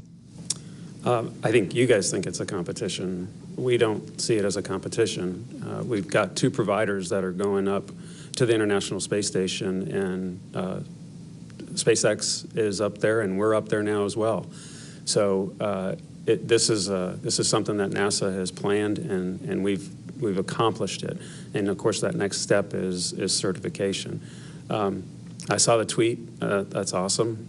And you know, I sit on my front porch and I watch every SpaceX mission, and I root for them too. This is something that's great for the entire country. And on the pump change out, we're going to get to that as soon as we can. My hope is we get to it this week. If not, it'll be early next week. Thank you. We'll go right here, up front. Thanks, Tony. Congratulations, everyone. This is James from Channel 6. I'd like to start with Mark 2, and maybe if Steve, Ken, and Mr. Administrator would like to chime in. As excited as you are, Mark, good to see you smile. I know that you might have a message in the back of your mind, perhaps, for the harshest critics of Starliner's program. Is there anything, I know you're focused on the mission at hand, but what would you like to say to those who may have even called for the cancellation of the program after all the delays? There are those who thought Butch and Suni would never fly. Thank you. Yeah, we talked to our team a lot about just ignoring a lot of the stuff that you read. You know, we focus on the positive, we focus on the accomplishments, and we learn from the setbacks that we've had. It's been this way in human spaceflight my entire career. You know, Steve talked in the last press conference where he's got 37 or 38 years, I think. You know, I started thinking I've got 39. It's not a competition, but Steve, but I got 39 years. I'll try to. And I think about, you know, over the years, you know, how many bad headlines I've read about the shuttle program, International Space Station. And then I look back at those programs and look at how successful they were. You know, we had an incredible run with the space shuttle, and arguably we put the most incredible, fantastic engineering feat ever with assembling the International Space Station in space. And you know, someday we'll be looking back at this program the same way. And I'll add a little bit to that question. I got a lot of texts today too from a lot of people that I work with who were former shuttle employees. I got texts from the SpaceX community. I got texts from a broad range of people, all working in human spaceflight. I think the text to me meant a heck of a lot because they know how hard it is, right? I think we sometimes don't talk about the challenges of getting to flight. I look back 4 years ago at Demo 2 and the challenges of getting to that flight. We had to redesign the parachute system on Dragon before that flight in the year before. We redesigned the propulsion system before. Starliner has had, you know, every development program has challenges on getting there. Space Shuttle had challenges, It was behind schedule on launching. Every single program, I think, it's just so hard to put all the pieces together. As Mark said, they all have to work as planned.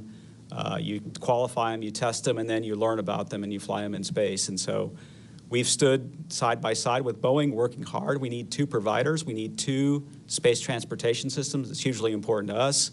I think the whole community knows that. And it's just a tough endeavor to get to flight. And huge kudos to the entire team for getting there today. The administrator talked about perseverance, hard work, dedication. That's what I see from our team every single day. I wish I could explain it here, but these people are working long hours and figuring out ways to solve problems, whether it's a Boeing employee, a NASA employee, United Launch Alliance employee. So it's just great to be part of the team. Oh, yeah, I don't need You're to hit hot. that button, do I? No, you go ahead. I was just going to say that, folks like to judge early, and I would exercise caution doing that. You really don't know how great a program is until after it's finished. That's what I've seen with airplane programs and other aerospace programs through the years. It's also important to remember that we want more than one provider. It's really important to us, not just for ISS to have redundancy there, but we're trying to develop a new economy in low Earth orbit.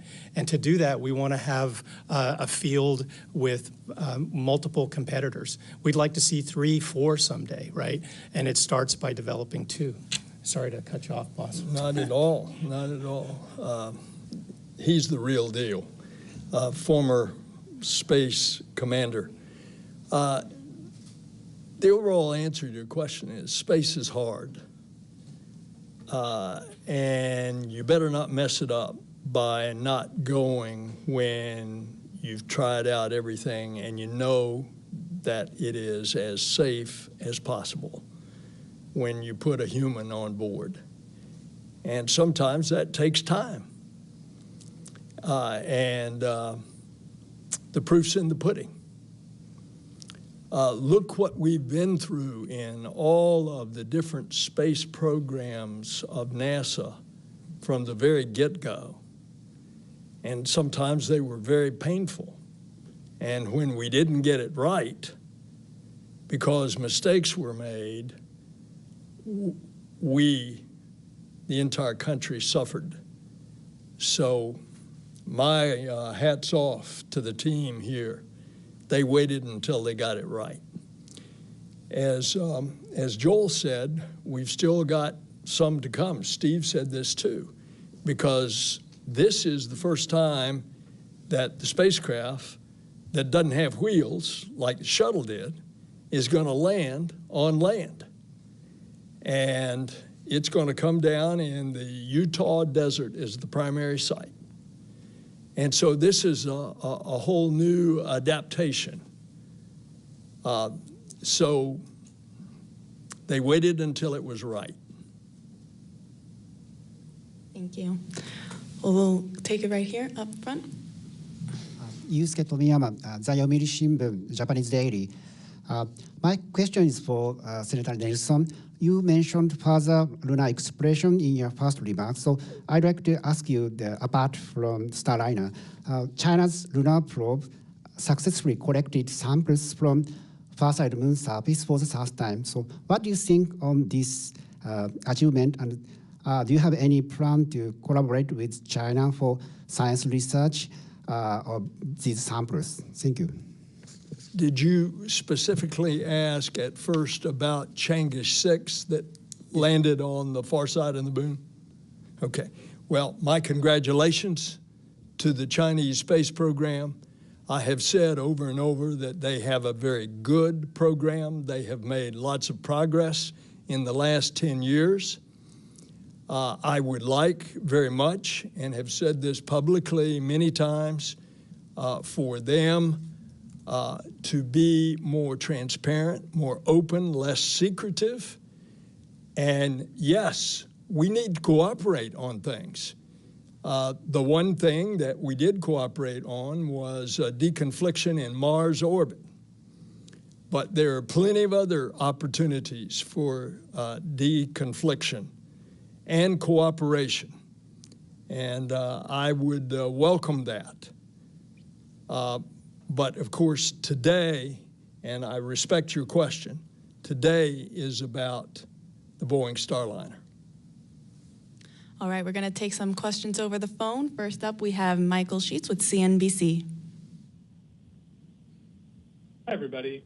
I believe my question is best answered by either Steve or Mark, but for the 25 hours after launch, we're not going to have onboard live views or even delayed views of the crew like we've seen with Dragon, even going back to using teasers before. So curious as to why that is. If there are onboard cameras, is this a matter of cost that we can't bring this feed back down until the International Space Station is reached by Starliner?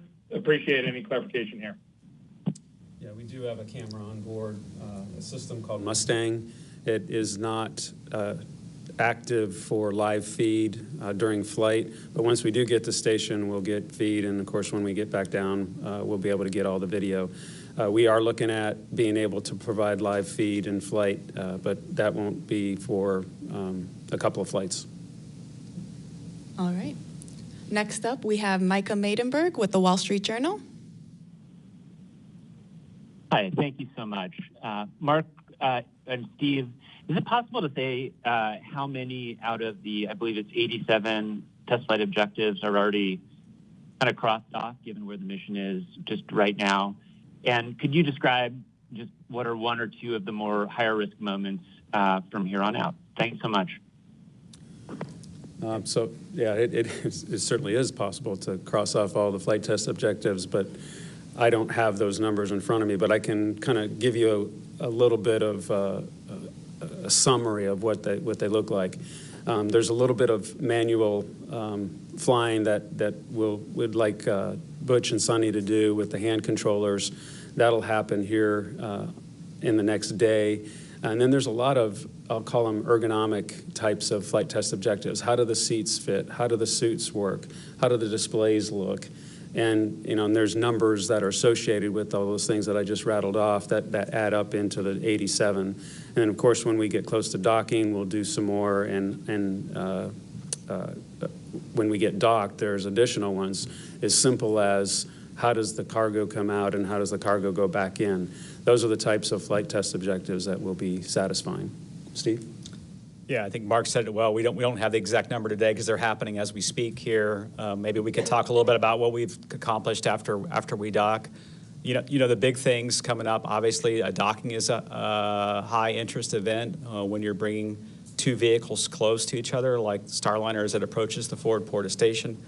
That's a huge, big event for us. A very integrated event between the Starliner flight control team and the International Space Station flight control team.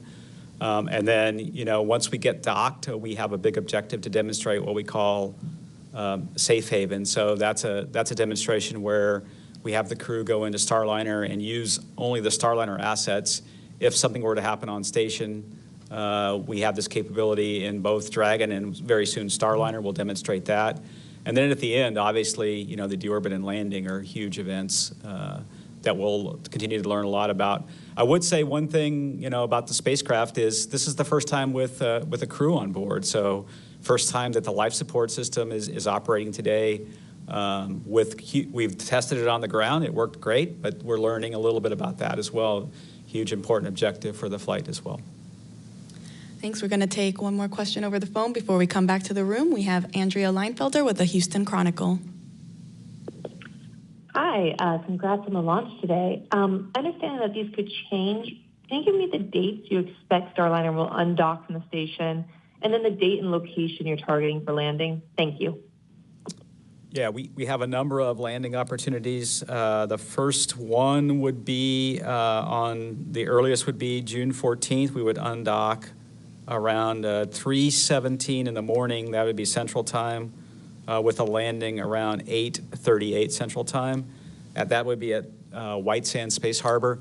What we really want to do is kind of look at the overall mission as it's going, and then Joel has some activities on the space station, and so we may adjust that date a little bit to accomplish some International Space Station activities. There's nothing magic about that date.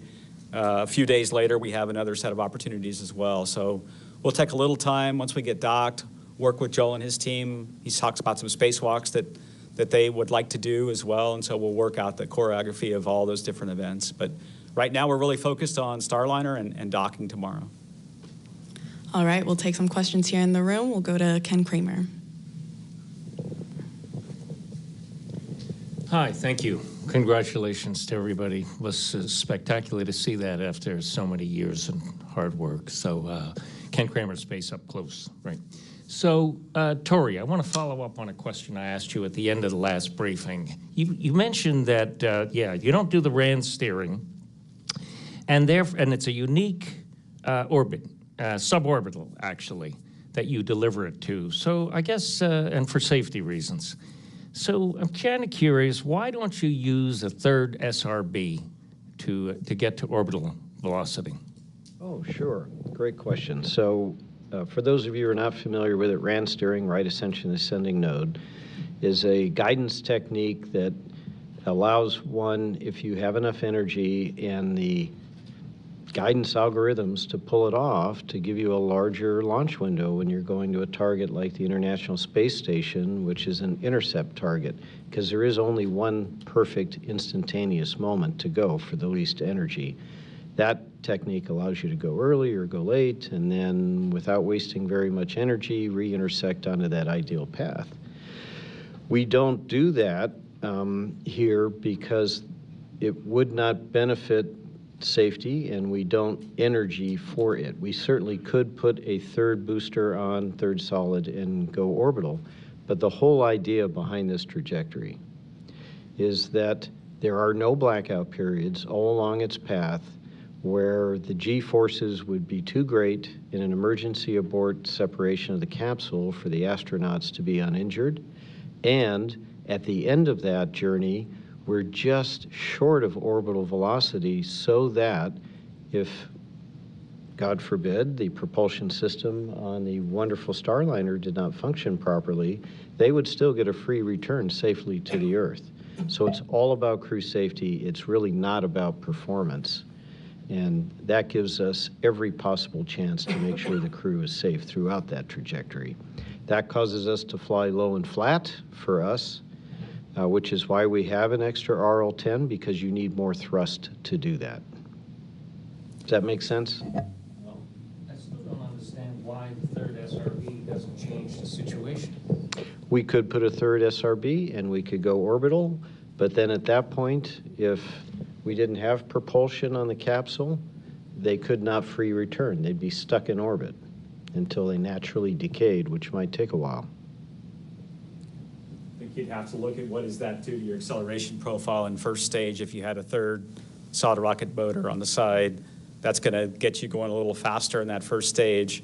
And then we'd have to go look at, as Tori said, what we want to have is if anything happens to the rocket, essentially the starting point for the capsule trajectory is where the rocket is. And so you have to look at the Gs and the heating and the heat shield on the way on the other side.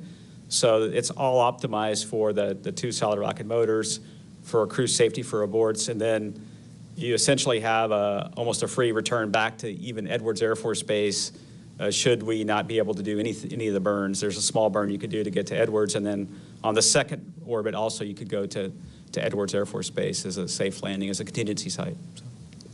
Thank you. We'll bring it over here to this gentleman. Hi, thank you. Sawyer Rosenstein, NSF. I guess for Joel or Mark, kind of continuing off the other question there, what would be some of the test objectives that might influence whether or not you go beyond the week docked to the ISS? Is there anything in particular that would benefit from that extended time, or that would require extended time that you could do if you stay docked? To me, you got to check out the system and see what the system gives you, right? And so if we see something that wasn't as expected, and we're like, hey, another day would allow some extra time to go look at that system, then we'd stay. I mean, there's not a specific list of, hey, these 10 things are going to require more time. It's more watch the system, see how it operates, and if it requires more time, we have more time. Thank you. We'll toss it to Lauren Grush. Lauren Grush with Bloomberg. I think my question is for Steve or for Mark. You mentioned that you weren't really working any issues, but I am curious how this flight is comparing to the experience of the uncrewed test flight that you had and the issues that were experienced during that mission. Do you feel confident that those problems have been resolved based on what you're seeing with this flight? I could start off, obviously on orbit flight test 2, the uncrewed flight, we saw some OMAC thrusters that failed off during the orbit insertion burn. Today, that first burn, I was really excited to watch it. I think it was like about 72 meters per second. I'm an old trajectory guy, so I kind of like burns, but all 4 OMACs fired in each doghouse. The control was just perfect. Those did really well. I didn't get to see the second maneuver, which was the phasing burn, but that went really well. So we had a couple things, happen early on that we've seemed to gotten past with. I know Mark's talked about, we think the leading cause of those failures was a little contamination in some of the propellant lines in those doghouses that they failed off. It was all in the same doghouse, actually. So far, the OMAC burns, these are pretty good-sized thrusters, 1,500 pounds of thrust. Those have gone really well, and I'll see if Mark has anything to add. Yeah, we had our cooling system had a little bit of a freeze up on OFT2. We had worked on that by removing some filters so that it would operate a little bit more smoothly. Of course, we didn't have crew on OFT2, so that contributed to the problem. There wasn't as much heat in the crew module. And this time, it appears everything's working fine, so I think we have that problem licked. Thank you. We're going to go back to the phone. We have Mike Wall with Space.com. Thank you all for doing this. And yeah, I'd just like to say congratulations on a successful launch and a successful mission so far. Just a quick question, maybe for Mark or for Steve. Have you heard much from Suni and Butch about Starliner and like how it's handling and what are their thoughts about the spacecraft so far? Steve, I haven't heard anything at all. I've been busy preparing for this and a little bit of celebration. Yeah, I have not either. I know they were going to call down, I talked about some of the things they were going to do, some of the manual maneuvers in the hand controller checkout, rotational hand controller, and the translation hand controller, and they were going to call down to the ground, I think probably about right now during this event, and so we haven't really heard too much from them. They've been really focused on clicking through a bunch of objectives, getting the spacecraft set up for orbit, doing the maneuvers we talked about, and doing the checkout. So I don't know, but we'll get some information from them later today. Next up, we have Issam Ahmed with AFP. Yeah, thank you so much for doing this. First of all, for Steve, I was wondering if you could reflect a little bit on the fact that, you've been in this your job for so long now, and to see this day finally come. Could you reflect a little bit on what that means to you? And for Ken, specifically, I think you mentioned earlier in the call that you might like to expand these commercial providers to 3 or 4. Could you sort of go into further details about what you meant by that? Because I hadn't heard about that before. Oh, and finally for Steve, if I could sneak in one more. Regarding the sublimator, you're pretty confident that you'll have enough water backup for the landing? Thank you so much. Yeah, I'll take the first question. I just felt really proud today of the team. Having been with the team for 8.5 years now as the deputy program manager, I see the hard work of the team and just felt, a sense of accomplishment from watching the team work so hard, of getting this first step done, of getting Butch and Suni on orbit, getting a couple burns executed. It was a bit of an emotional time for me because you just see how hard people work, and they put their blood, sweat, and tears into it every day of their life. Sometimes their families, suffer as they work nights and weekends on analyses or resolving challenges, and just super proud of the entire team. When I say team, I talk about the NASA team, the Boeing team, United Launch Alliance team, the Space Station Program team, and as Mark mentioned, we get to work with a lot of suppliers as well on the NASA side. These people are committed to human spaceflight. They know how hard it is. They know what it takes, and I was just super proud of the team. Yeah, when it comes to the additional providers, we work with other providers in addition to Boeing and SpaceX and the Dragon and Starliner teams to help them as they're thinking about someday building crew vehicles or converting their vehicles to crew. But we don't have any procurement in place to do that, nothing where we're going out trying to buy additional services at this point.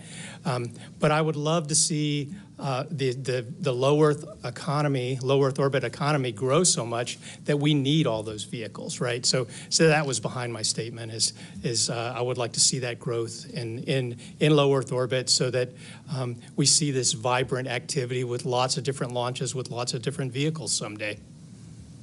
I think there was a second question I failed to answer on the sublimator. There is a refill kit, and it's able to refill the tank. Essentially, you carry up some spare water, and there's a connector hose that hooks up to the system, and that should provide all the water we need for the landing. So. Thank you both. We'll now head back to the room. We have Manuel Masanti over here.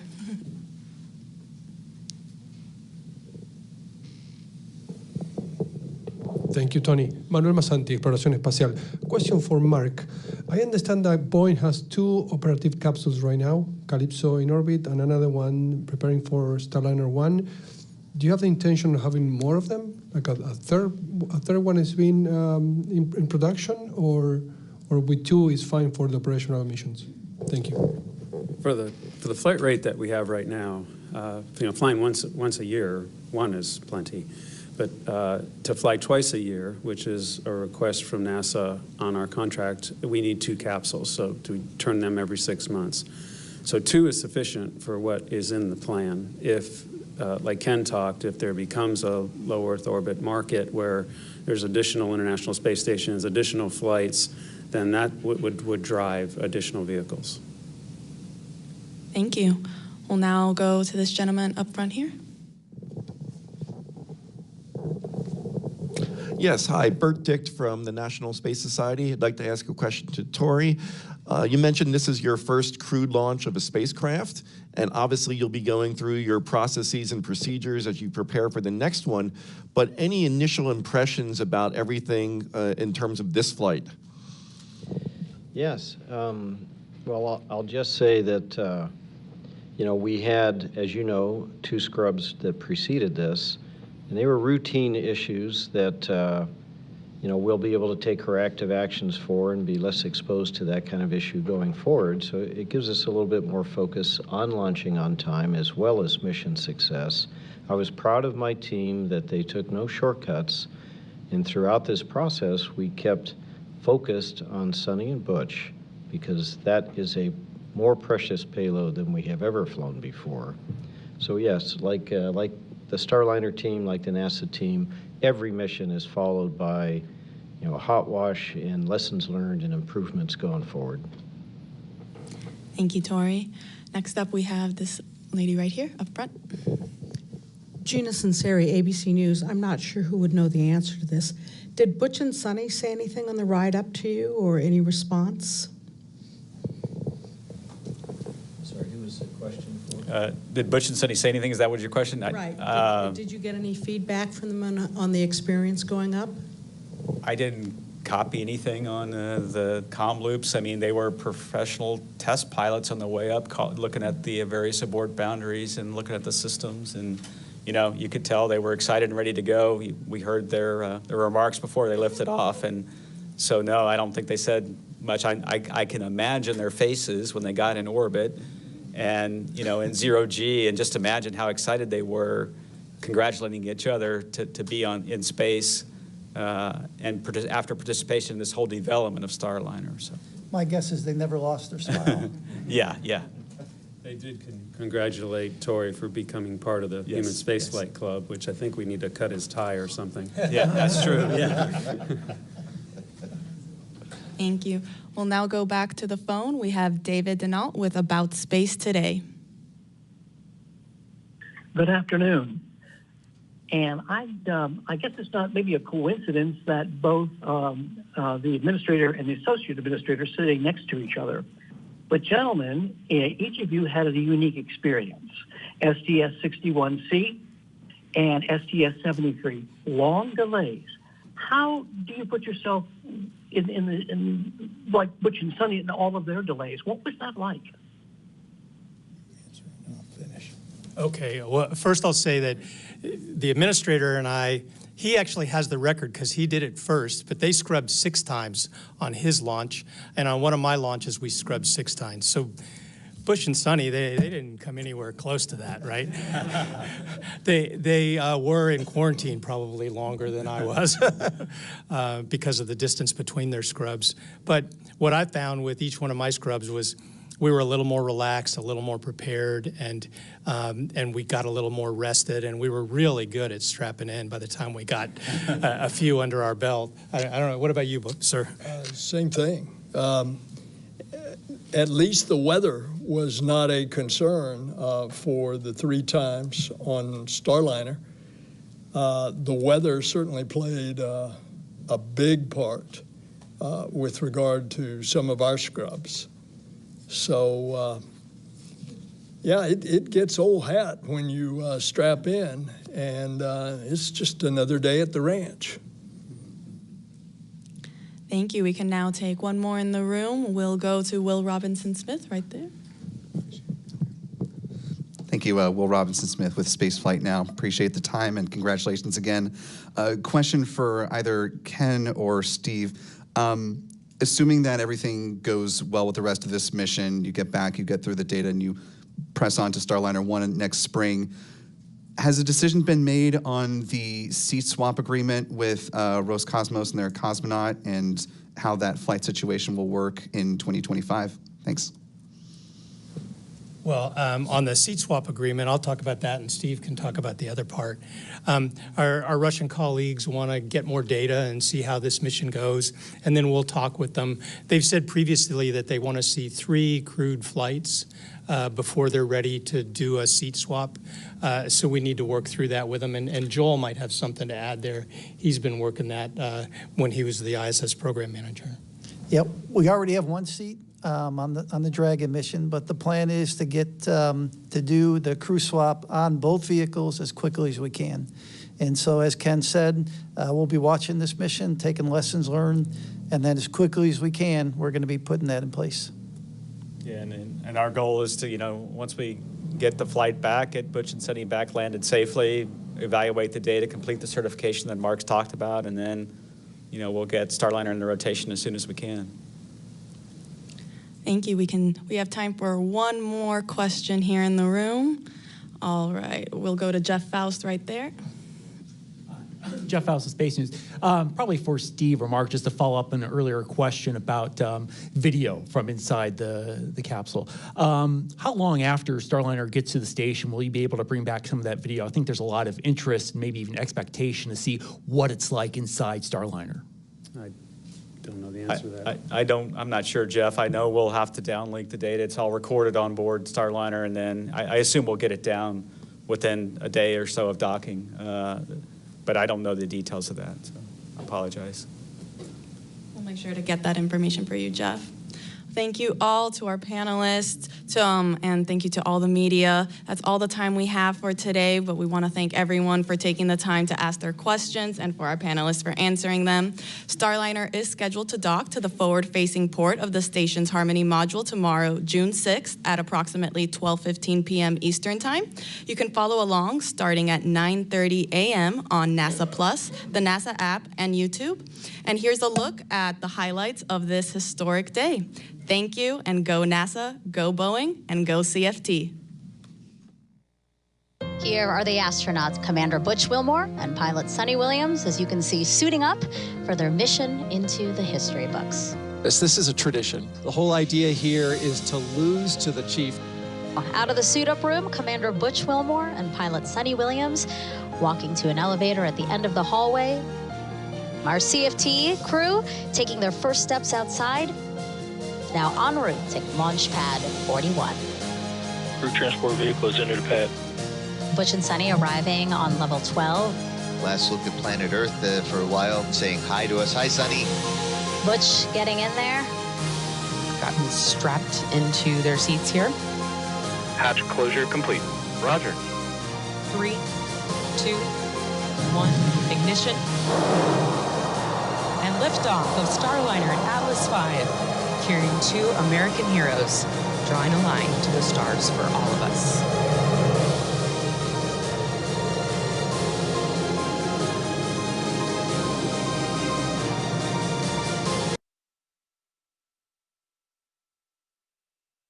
Everything continuing to go smoothly now, over 2.5 hours into today's mission of the Starliner flight.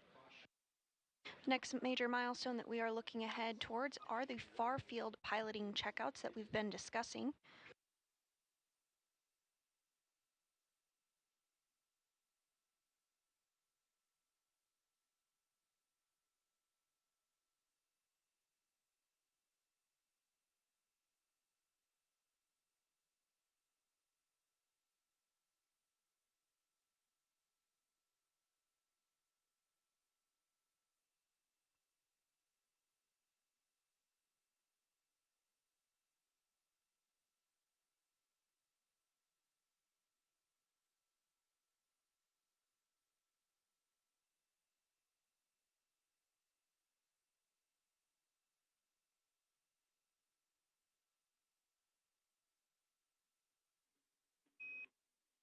And Suni, for that tablet that you have plugged into the charger, we'd like you to unplug it and plug it back in, and tell us if the tablet's telling you it's receiving a charge.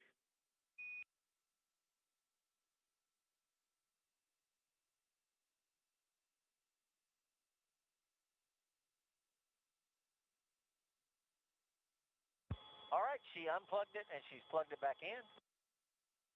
And we've got the little plug symbol that says it's receiving charge. All right, good news. We'll watch that one for a little bit, then we'll check back on it.